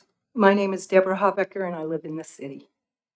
First, I'd like to pay tribute to the courageous Canadian truckers, the steadfast Canadian people, and the awake Canadian military for defending Canadian constitutional rights. Mayor and City Council, as a voting citizen, I would like to respectfully submit, we the people supply the money to fund this community. And thus we have the right to demand truthfulness, transparency, accountability, and respect for our constitutional rights. Here are some issues I would like to see addressed in the near future. All contractual bids across city departments need to be openly provided in the city council meetings. More specific, if state and federal grants are being used to fund projects, we all know stringent protocols exist for state and grant funds being used. The items we talked about today, we're spending a lot of money. I can appreciate the fact that we need to maintain infrastructure and invest in capital improvements. On item D, we had 16 bidders, and we do need law enforcement. I agree with that, period. But these 16 bidders, we need to know name, addresses, phone numbers, and how much the bids were. If we could put this on the website, we would appreciate it. Clarification for current total outstanding debt and total transparency on any future requests for additional bond funding. I agree with Jerry. I had a heart attack when I went to on Monday, and we're spending a lot of money. Total transparency of the names of all interested applicants for any future position for city manager and city police chief. No applicant should be considered without a thorough background investigation. An immediate study of the broadband and the effects of electrical magnetic frequency on human tissue. And lastly, transparency and updates on all litigated issues currently being facing our city council. Thank you for serving. Thank you, Jeanette. And then we have Mary Lee Marshall, you're on deck. Jeanette, I already know you know what to say. Jeanette Hormuth again. Still live in Fredericksburg. We still don't know for how long. I want to echo everything that they just said, particularly about the money, the spending, the transparency. I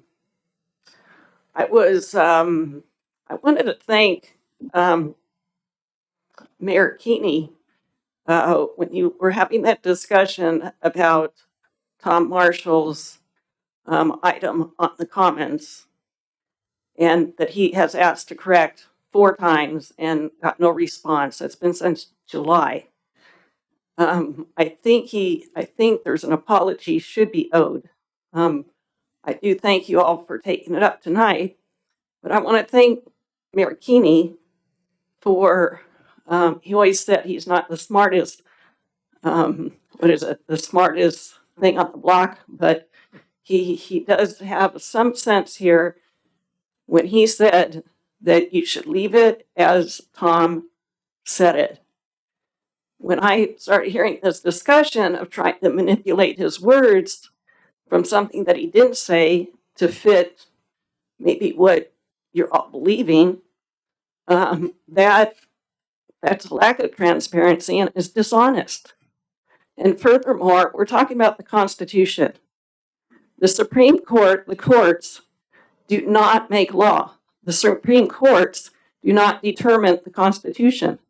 And even when they make a ruling, it is not law. It's just an opinion. So mandates are not law. And if any law, and this is in the Constitution, goes against the Bill of Rights, the rights that people have inviolate, regardless of anything, then those laws are all void and null. That's in the Constitution. So I do want to invite you all. You had an opportunity a year ago. We're invited to the Constitutional Sheriff's Conference, where it's one of the best trainings there is about learning about the Constitution and these things. I think the people would really appreciate if you would take the time to at least sit in on that. There's one at Liberty Hill, February 19th. I think it's $35, includes lunch, and I will be happy. I have no money, but I will be happy to sponsor you guys. But you might learn something, because that's been a whole discussion we've been having back and forth for a year now. And it makes us very nervous when our elected officials do not appear to be understanding their authority, their proper authority. Thank you. Thank you, Jeanette. Email me that information, please. Jeanette, did you hear that? Email me the information. Email me that information. Thank you. Okay, Mary Lee, Marshall, and then Tom Marshall, you're on deck.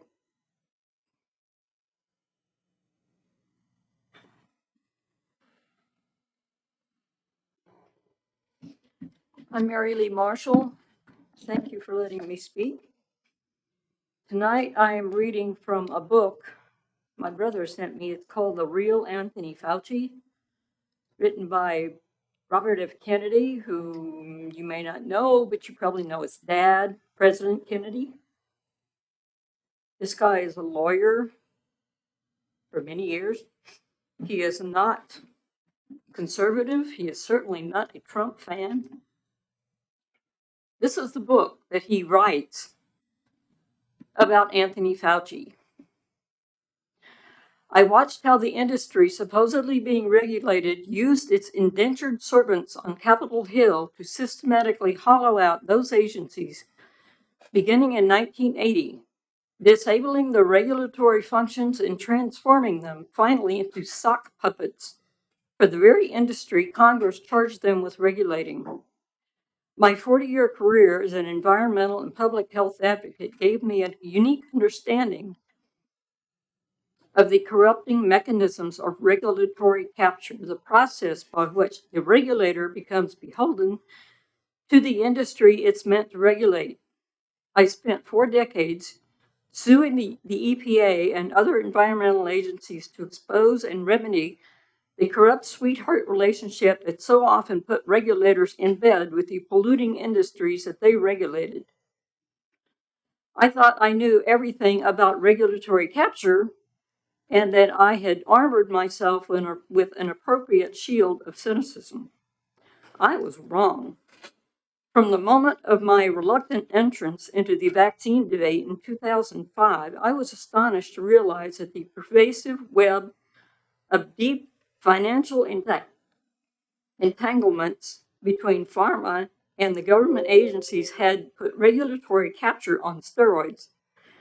The CDC, for example, owns 57 vaccine patents and spends 4.9 of its $12 billion annual budget buying and distributing vaccines. The NIH owns hundreds of vaccine patents and often profits from the sale of products it supposedly regulates. High-level officials, including Dr. Fauci, receive yearly emoluments of $150,000 in royalty payments on products that they help develop and then usher through the approval process. The FDA receives 45% of its budget from the pharmaceutical industry through what are euphemistically called user fees. When I learned that extraordinary fact, the disastrous health of the American people was no longer a mystery. I wonder what the environment would look like if the APA received 45% of its budget from the coal industry. Thank you, Mary. Appreciate the comments. Think about it. Tom Marshall, and then we have Tracy Knutson's on deck.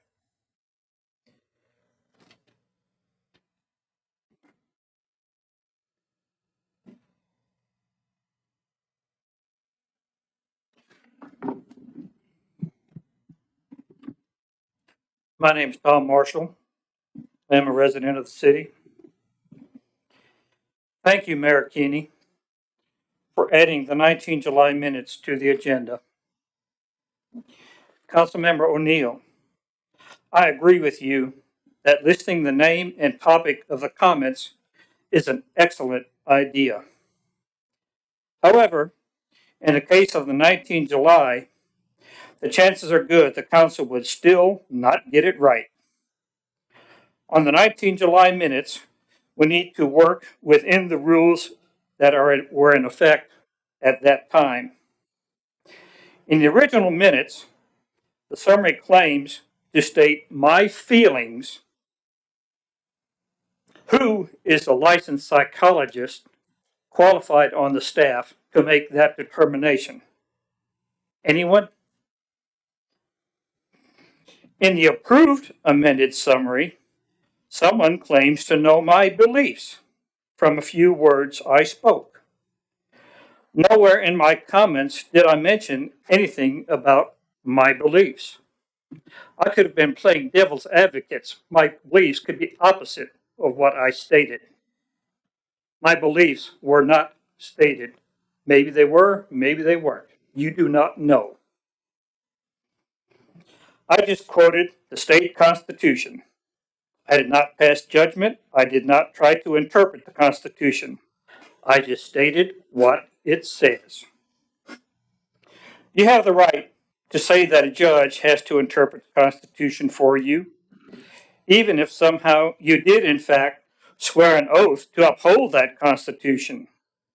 How you swear to uphold the Constitution without knowing yourself what it says and means is just mind-boggling. You also have the right to your opinions on what the Constitution says and means. I suppose you even have the right to defer to interpretation of the Constitution to some judge. However, you do not have the right to put your words in my mouth in order that the minutes of the 19 July meeting agree with your beliefs. Mayor Keeney, I am requesting an agenda item be added to the next meeting in order to once and for all correct the minutes on the 19 July minutes. A few minutes ago, I heard a council member say, "We are all about accuracy." If that was not a lie, then prove it. Thank you, Tom. Tracy? And as best I know, Tracy, you're our last speaker this evening on public comment. Okay. Thank you. Thank you. Hi, I'm Tracy Knudsen and I live in Fredericksburg. I'm going to be talking about 5G and wireless harms. In 2019, after a 6-year alleged review, the FCC issued a decision that its 5G and wireless guidelines protect public health. The decision has been used to remove barriers for 5G deployment, to quiet the public's concerns and to deny any accommodations for those who are ill from wireless technologies. Those who have raised concerns were labeled conspiracy theorists. Consequently, Children's Health Defense and other petitioners sued the FCC, challenging the legitimacy of the decision. On August 13th, 2021, the U.S. Court of Appeals for the D.C. Circuit Court ruled that the FCC's 2019 decision is capricious and arbitrary and not evidence-based, and it relates to non-thermal, non-cancer harm. The court remanded the decision to the FCC. As a result, compliance with FCC guidelines can no longer imply that wireless smart devices and infrastructures are safe. According to the court, both the FCC and the FDA failed to review substantial evidence of harm. The petitioners filed that 11,000 pages of evidence showing that pulsed radio frequency, RF, radiation emitted from Wi-Fi, smart meters, cell towers, and 5G can and have caused illnesses. The court's dismay was most apparent in the 2021 hearing. The judge's questions revealed their doubt that the FCC guidelines are relevant to the current wireless reality. The ruling stated that FCC failed to respond to evidence that the testing of cell phones is flawed to address evidence of prenatal harm and a potential link of ADHD and harm children. Evidence that radiation causes electrosensitivity, blood-brain barrier damage, neurological problems, and evidence of mechanisms of harm. Harm from long-term exposure, pulsation, and the effects of new technologies like Wi-Fi and 5G. The court noted that FCC failed to address evidence of environmental harm. It quoted a Department of the Interior letter stating that cell towers affect migratory birds and that the FCC guidelines are 30 years out of date. We ask that you take action to protect the public of our children by the following: alert the public that it can no longer trust wireless devices, that they're not safe, and instruct them to reduce exposure. And number 2, halt any further deployment of 5G satellites and wireless-based technology. Thank you. Thank you. Appreciate your comments.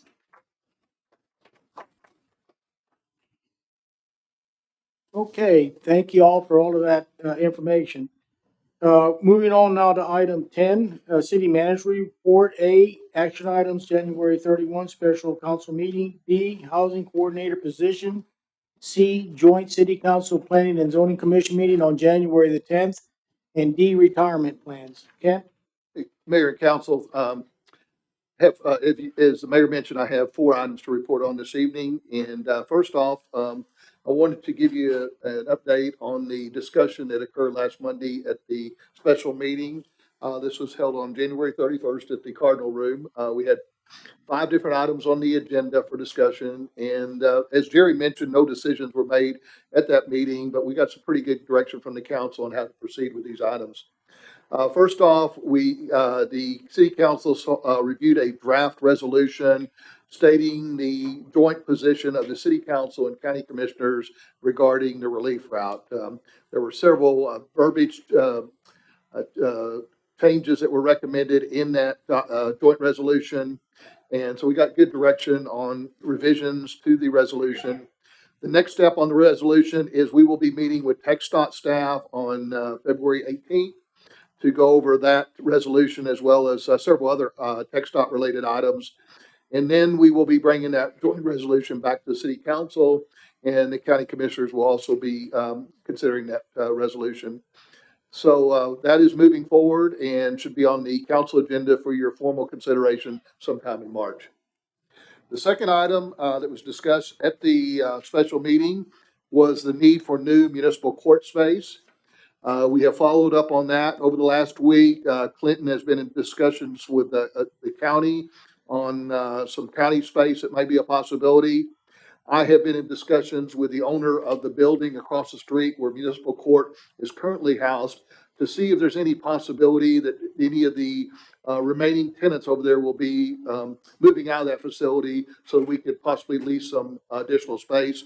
He is checking with a couple of tenants and has promised to get back with me this week. Our preference would be to leave them where they are because of the cost of moving. Plus, several people have mentioned to me when you move municipal court, it really causes a inconvenience to the public trying to find the new location, and we have to reprint all the court documents and so forth. So our preference would be to leave them where they are if we can find additional space over there, and we're working on taking out that option before we go out into the market and look at other options. So that's the update on that item. The third item we talked about was the conference center hotel feasibility study. And the council, following that discussion, the council authorized the staff to work with CVB and EDC to develop a request for proposals and qualifications from developers of the hotel conference center project. At that meeting, we had several firms that were represented that indicated an interest in submitting a proposal for that project. And so today, Ernie, Tim, and I met to start looking at the request for proposals, making the revisions, and that will be on the next council agenda for your consideration. The request for you to review and authorize us to go out for proposals if you approve the language in the RFP. So we started working on that today, Ernie, Tim, and I. We did also talk about the, as Jerry McCorkle mentioned, the possibility of a bond election this year for major street improvements and the construction of the public safety building, which you heard about tonight. No decisions were made on this. This is the initial discussion with the city finance director or finance advisor to look at the different options for financing those costs and how it would impact the property tax rates. And so that was just an initial report. And then ultimately, a decision will have to be made on that issue later on this year in the August-September timeframe. So lots of additional information will be forthcoming before any vote is taken on that, any council vote is taken on that. And then ultimately, of course, it will be a public vote. And then the council also discussed your annexation priorities for 2022. We got some direction from the council on that we'll follow up on this year. So those were the items that we talked about and what we're moving forward on as a result of the discussion at the January 31st meeting. Any questions or comments on that from the council? Okay, if not, I do have an update as of today from Tim Lindbergh at EDC. We have filled the position of the contract position for housing coordinator. And before I announce who that is, I want to remind the council of some of the history on the funding of this position. And also the public should understand that this is really a partnership, a community partnership effort. And if you'll recall, last summer, Councilmember O'Neill came forward to the council during the budget sessions and suggested we try to budget this position in the FY22 budget. And the council, members of the council said, well, we would support that idea, but we need to make sure that there's community financial support for this position. So as a result of that, we have a housing group that has been meeting over the last 8 or 9 months and approaching different organizations to fund this position. Again, this is a 1-year position only, contract position. If it is successful, then we'll look at how we're going to finance it after a year. But the funding partners that have agreed to help fund this position include the city of Fredericksburg, Gillespie County, Hill Country Memorial Hospital, Side Street Hospitality, this is the Washburns, the Taste Bank, Boot Ranch, HEB, Fredericksburg ISD, Fisher and Weezer Specialty Foods, Texas Wine Collective, and Happy State Bank, and Helen Vine Restaurant. All those public and private agencies are funding the position. They have pledged a total of $103,000. And so very successful partnership that we've developed over the last 6 or 8 months through the efforts of Council members Watson, Council member O'Neill, members of the Chamber of Commerce and the EDC. And so we're ready to move forward on the housing coordinator position. A couple of weeks ago, we interviewed 2 individuals for the position and following the interviews, the interviews were conducted by the individuals representing the partner agencies. We had people there from several of the funding agencies, including Gillespie County. And following those interviews, it was a unanimous recommendation of the interview committee to hire on a contract basis Vince Michelle.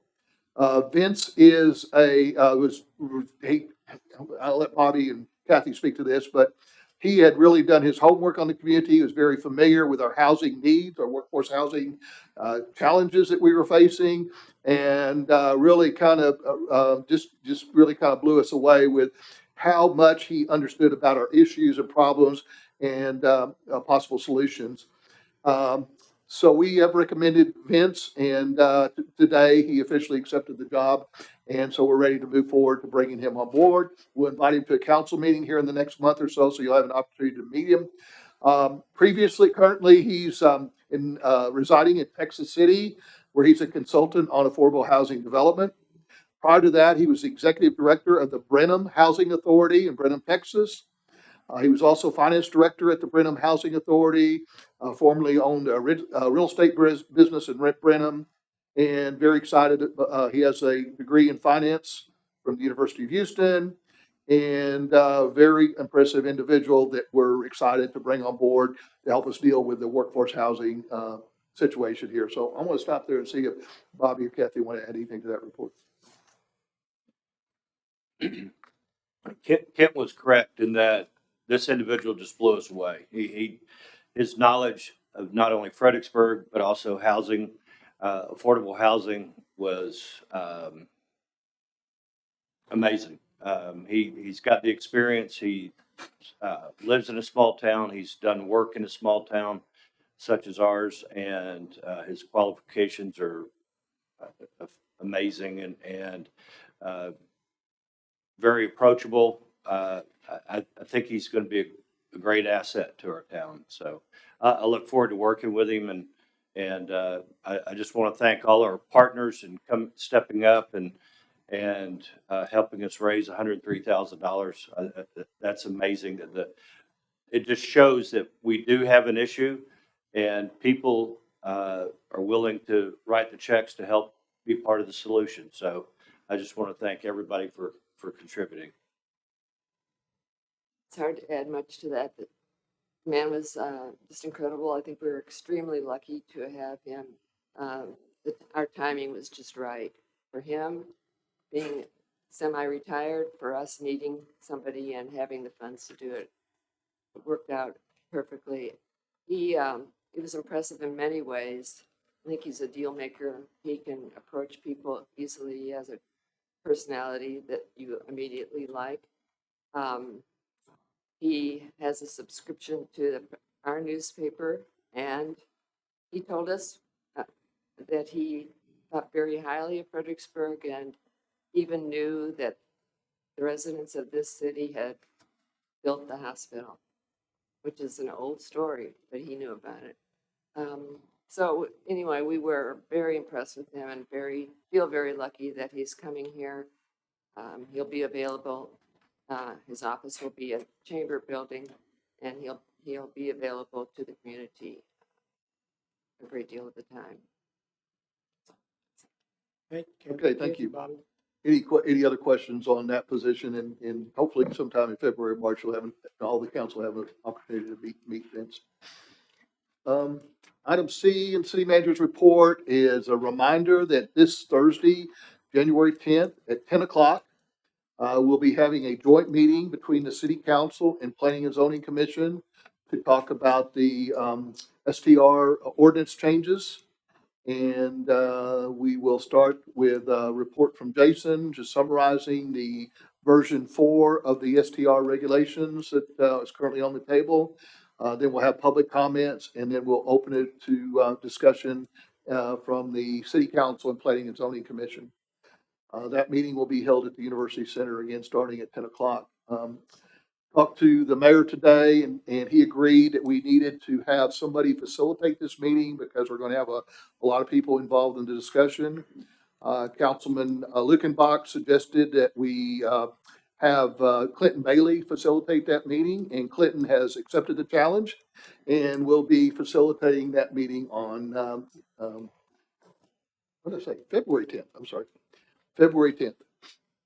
Okay, any questions on that? Yeah, January here. Thank you. Yeah, February 10th. Thank Sorry. you. Okay, any other questions on that? Well, 10 o'clock. Yep. Okay, last item to report on, I'd like to read a prepared statement of the mayor council. Bear with me for just a couple of minutes. And just 1, 2, 3, 6 paragraphs, so it won't be too long. So when I initially started with the city of Fredericksburg in 2012, I had planned on working for the city of Fredericksburg for 6 to 8 years. In May, I will celebrate my 10th anniversary with the city. The fact that I will soon be celebrating my 10th anniversary is an indication on how much I have enjoyed working in this community. I assure you that my service has been a very positive and rewarding experience, and one that I will always treasure. I can honestly say that I still enjoy getting up every morning and coming to work with our great team of city employees and elected officials. I started my city management career as the first city manager in Converse, Texas in December 1981. Therefore, I've been in this business for over 40 years. I've served as city manager in 5 different cities in 4 different states: Converse, Texas, Casa Grande, Arizona, Hot Springs, Arkansas, Port Angeles, Washington, and now Fredericksburg. Each of these positions have provided me with fulfilling challenges and opportunities that I've tried to approach with both passion and professionalism. I take pride in the accomplishments that were realized during my tenure as the city manager in these cities. And looking back over the past 10 years, first of all, I appreciate the recruiting committee that met with me in 2012 and recommended me for this position. I know Councilman Musselman was involved in that, but the committee also had outstanding community leaders that were part of that recruiting committee, including General Mike Hagee, Linda Longerhans, and the now deceased Sherman Durst. Those were all key individuals that were part of that recruiting committee. They were assisted by an executive recruiter by the name of Chuck Anderson, who you may not know passed away last month. He was a former city manager in Dallas. I also appreciate the city council who hired me and brought me back to Texas to be close to my family to complete my city management career. In September 2022, following the approval of the FY 2023 budget, it will be time for me to leave city management to pursue other professional opportunities. I do not like to use the word retirement since I don't see myself sitting on the front porch in my rocking chair, but I will retire from the city of Fredericksburg. I haven't decided what this next chapter in my life will involve. However, since I received my PhD degree last year, I might do some part-time teaching. And my next chapter will certainly involve spending more time with my 3 grandchildren, including my new granddaughter who will be born in Chicago in April. This evening, I don't want to list the major accomplishments that we've made over the past 10 years. This is primarily due to my hope that we will have several more major accomplishments before I depart this September. By then, I will share with you some of the accomplishments that I take most pride in that Fredericksburg has realized during the past decade. I will, however, say this evening that we have accomplished a lot during this time. And these accomplishments would not have been possible without a real team approach involving the mayor and city council, city staff, and citizens of Fredericksburg. I thank each of you for your support, your encouragement, and also your personal contributions to these accomplishments. And then I'll conclude by sharing with you a a really timely quote that I saw last week in the Texas Downtown Association newsletter. This just happened across my desk. It was a quote from somebody by the name of Mitch Albom. It states, and I'll just quote him directly, it says, "The way you get meaning into your life is to devote yourself to loving others, devote yourself to creating something for your community around you, and devote yourself to creating something that gives you purpose and meaning." End of quote. So, Mayor and Council, thank you for allowing me to have purpose and meaning by serving the city of Fredericksburg as your city manager over the past 10 years. And again, I'll be retiring this September. Thank you. Thank you, Ken. Appreciate that and all you've done. City council comments. Tom? The city sent out a letter this week to all the property owners that announcing about the P&Z meeting. And if Jason would like to talk about that, I'd like for him to speak on that. One other comment about bond issues. The city of Fredericksburg is one of 3 entities in our community that issue bonds. The announcement by the Fredericksburg Independent School District that they are contemplating spending $83 million on a middle school is a decision by the FISD school board. My understanding is their decision is based on their belief that that $83 million figure will not raise school taxes, but any questions about the school bond, I would think need to be directed at the superintendent. As far as the jail bond, everybody in the city of Fredericksburg was affected by the tax increase caused by the jail bond because everybody in the city of Fredericksburg lives in Gillespie County, and that was a county bond. So I know that the city is will have ongoing financial requirements for streets and improvements to our community that will require us to ask the public for that money. And one of the duties of a city is to explain to the public why bonded indebtedness, adding to our bonded indebtedness is in the best interest of our city and public policy. And I'm confident that if and when the city of Fredericksburg goes to the public with a bond issue, we will have good reasons for the bond issue, and we will explain that bond, the reasons for and against the bond issue, so that people can make up their minds of whether to vote for it. So if you'd like to talk about the letter. Yeah, so just a quick announcement for everybody in the room and anybody watching on the live stream. We did send out, you probably most likely got the letter from Development Services regarding planning and zoning and city council meetings regarding short-term rental regulations and proposed ordinance changes. That was done due to state law requires us to notify every landowner within 200 feet. That's not a requirement for zoning text amendments, but after discussing this and understanding what a big issue this is for the community, the way the regulations kind of affect every zoning district, we made the decision to kind of get the word out and treat it like a zoning change case. So we did notify every landowner within the city limits. So if you're a tenant or renting, you may not have got one.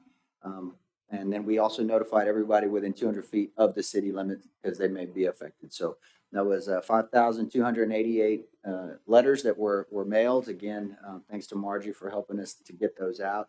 If you have any questions, myself or Shelby can answer those to you. I know I've taken multiple calls over the last few days. But that is in regards to the short-term rental. So nobody's changing your zoning or proposing an STR next to you or on your house, but it is to just let everybody know when those meetings are. Thank you. Kathy, any comments?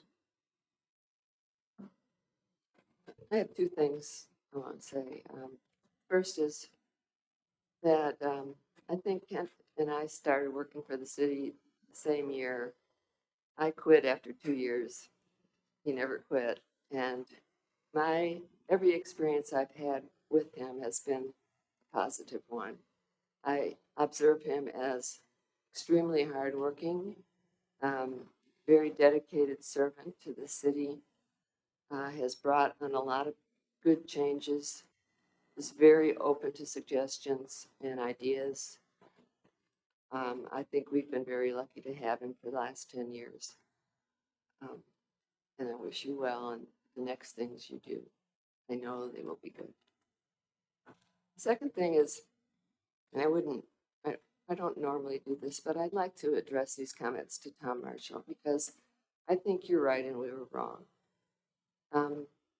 When I read in our agenda packet this week that I read your statement was quoted in there, and then I read what had been written down, and they didn't match.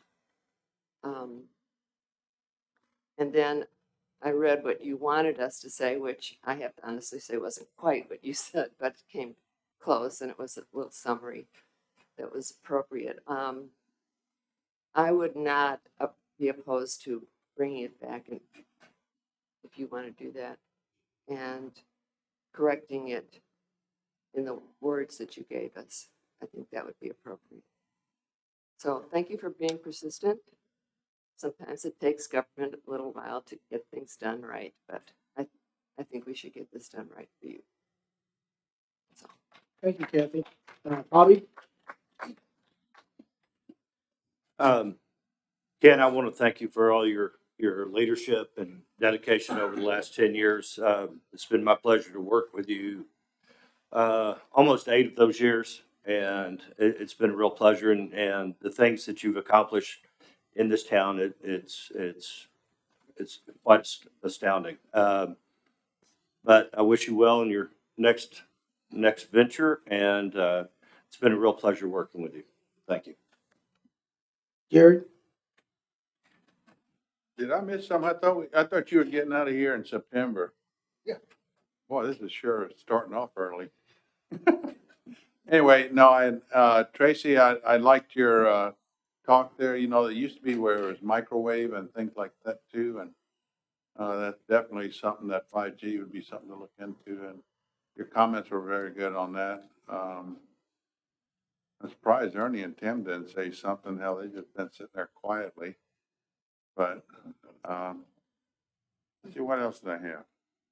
Oh, it was Black History Month, and tonight Paul Phillips Jr. was giving a talk at the Negro Church, and I knew Paul in high school. He was 2 years behind me. A great family. If you knew Eileen and his mom and dad, they were great people. And he gave a talk tonight, and I think, is there something else? Was it Thursday? I think That's tomorrow night.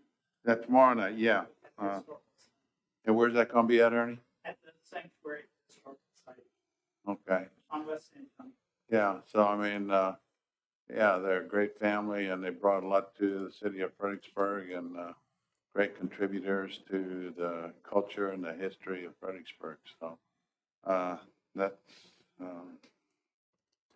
Oh, if you need to watch the Olympics, the women are playing Canada tonight, and they've been kicking butt. I tell you what, they are good. The women hockey team, they're excellent, and I mean it's a pleasure to watch them. They're doing great. Okay, Thank you. that's all I got to say. Ken, I'm not going to over-congratulate you, but thank you for all you've done for the city, and we'll wait till September to really put some icing on the cake for you there. With that being said, executive session or items for a future agenda. I'm sorry, I always want to skip that. Ken? Council, Mayor and Council, in your packet, you have a preliminary listing of the agenda items coming up for the next several meetings. Those are page 315 and 316 of your packet. Well, that's a large number this time. We got a lot of pages.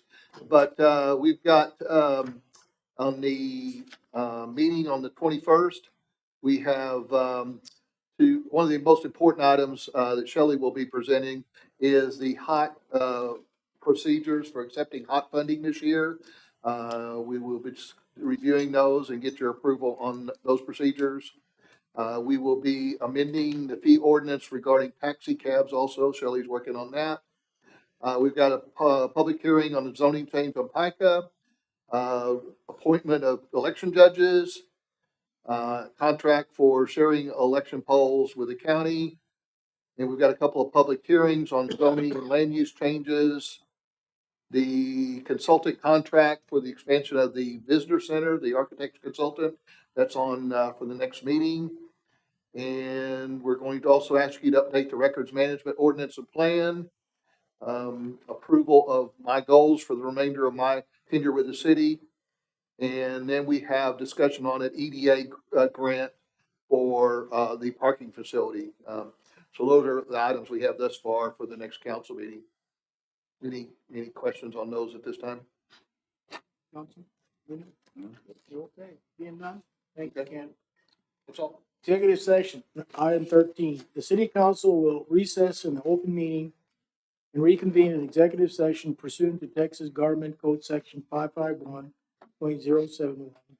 Consultation with attorney 551.072.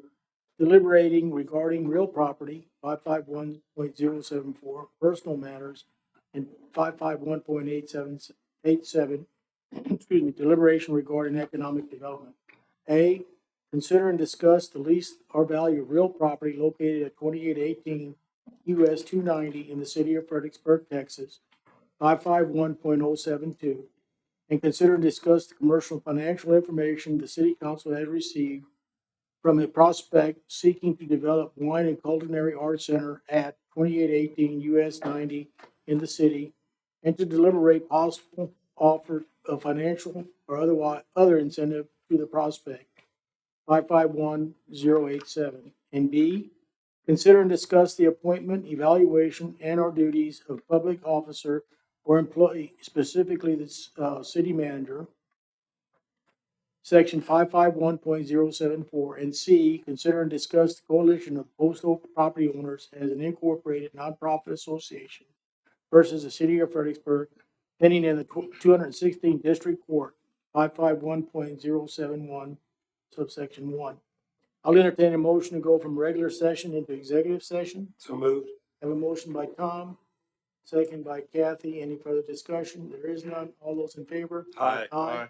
Motion carries 5-0. We'll take a 5-minute recess.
Yeah, okay, Mayor, we're back in open session. That's correct.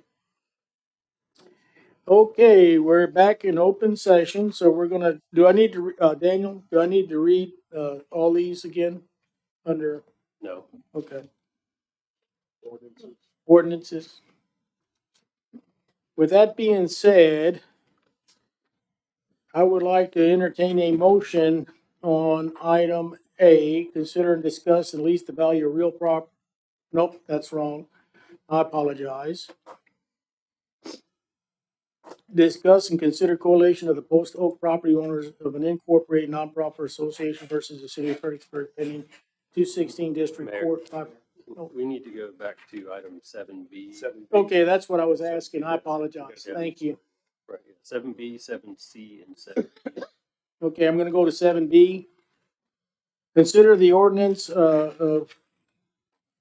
consider the approval of ordinance 2022-06 annexing the city approximately 72.50 acres of land located on the west and east sides of Post Oak Road and on the west Live Oak to 2,800 feet north of South Bowie Street, Gillespie County, Texas, extending the corporate limits of the city so that to include said territory, granting all inhabitants and future inhabitants of said territory all rights and privileges of other citizens of the city, binding the inhabitants and future inhabitants of said territory by any and all acts, ordinances, resolutions, and regulations of said city, in adopting the annexation service plan for the extension of the municipal services into said territory and the construction and maintenance of public utilities related to such annexation. The city may waive the second reading.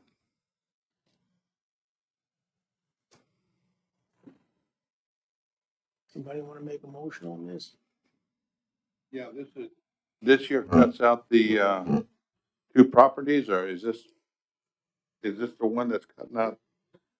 Okay, well, I'll make a motion to approve as, presented and waive the second reading. With the exclusion of property. As already presented, it So excludes. that's already in it. Daniel said it's already in it. Okay.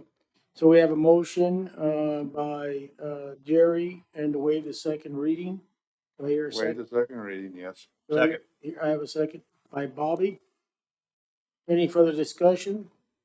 If none, all those in favor? Aye. Opposed? There is none. Motion carries 5-0. Consider the, excuse me, consider the approval of ordinance 2022-07, adopting the change in the comprehensive plan of the city, specifically the land use map as to approximately 72.50 acres of land generally located on the west and east sides of Post Oak Road from West Live Oak, 2,800 feet north of South Bowie Street, changing said property from rural residential, RR, low density residential, LDR, parks and open space, POS, commercial, C, to low density residential, LDR, medium density residential, MDR, commercial, C, providing that the change become part of the comprehensive plan and providing for an effective date. The city council may waive the second reading. I'll entertain a motion. I move to approve as presented and waive the second reading. Have a motion by Jerry, Second. second by Bobby. Any further discussion? That is ordinance 2022-07. 07. 2022-07. All those in favor? Aye. Opposed? There is none. Motion carries 5-0.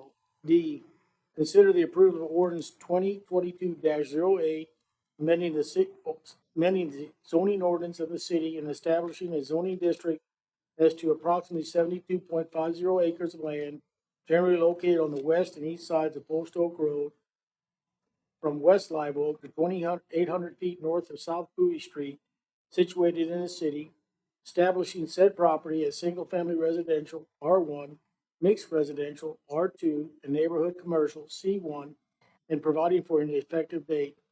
The city council may waive the second reading. I'll entertain a motion. I move to approve as presented and waive the second reading. Ordinance 2022-08. We have a motion by Jerry Second. and a second by Bobby. Any further discussion? There being none, all those in favor? Aye. Opposed? There is none. Motion carries 5-0. I move to adjourn. Second. We have a motion by Jerry to adjourn, second by Tom. Any further discussion? Yes, I'd like to talk about it. No, no further discussion. All those in favor? Aye. Opposed? There is none. Motion Good carries night. 5-0. Oh, man, I want to talk about You know, I was sitting in the hallway for an hour, so I'm ready to talk some more. I want to talk some more. Excuse me. I'm not ready to go home.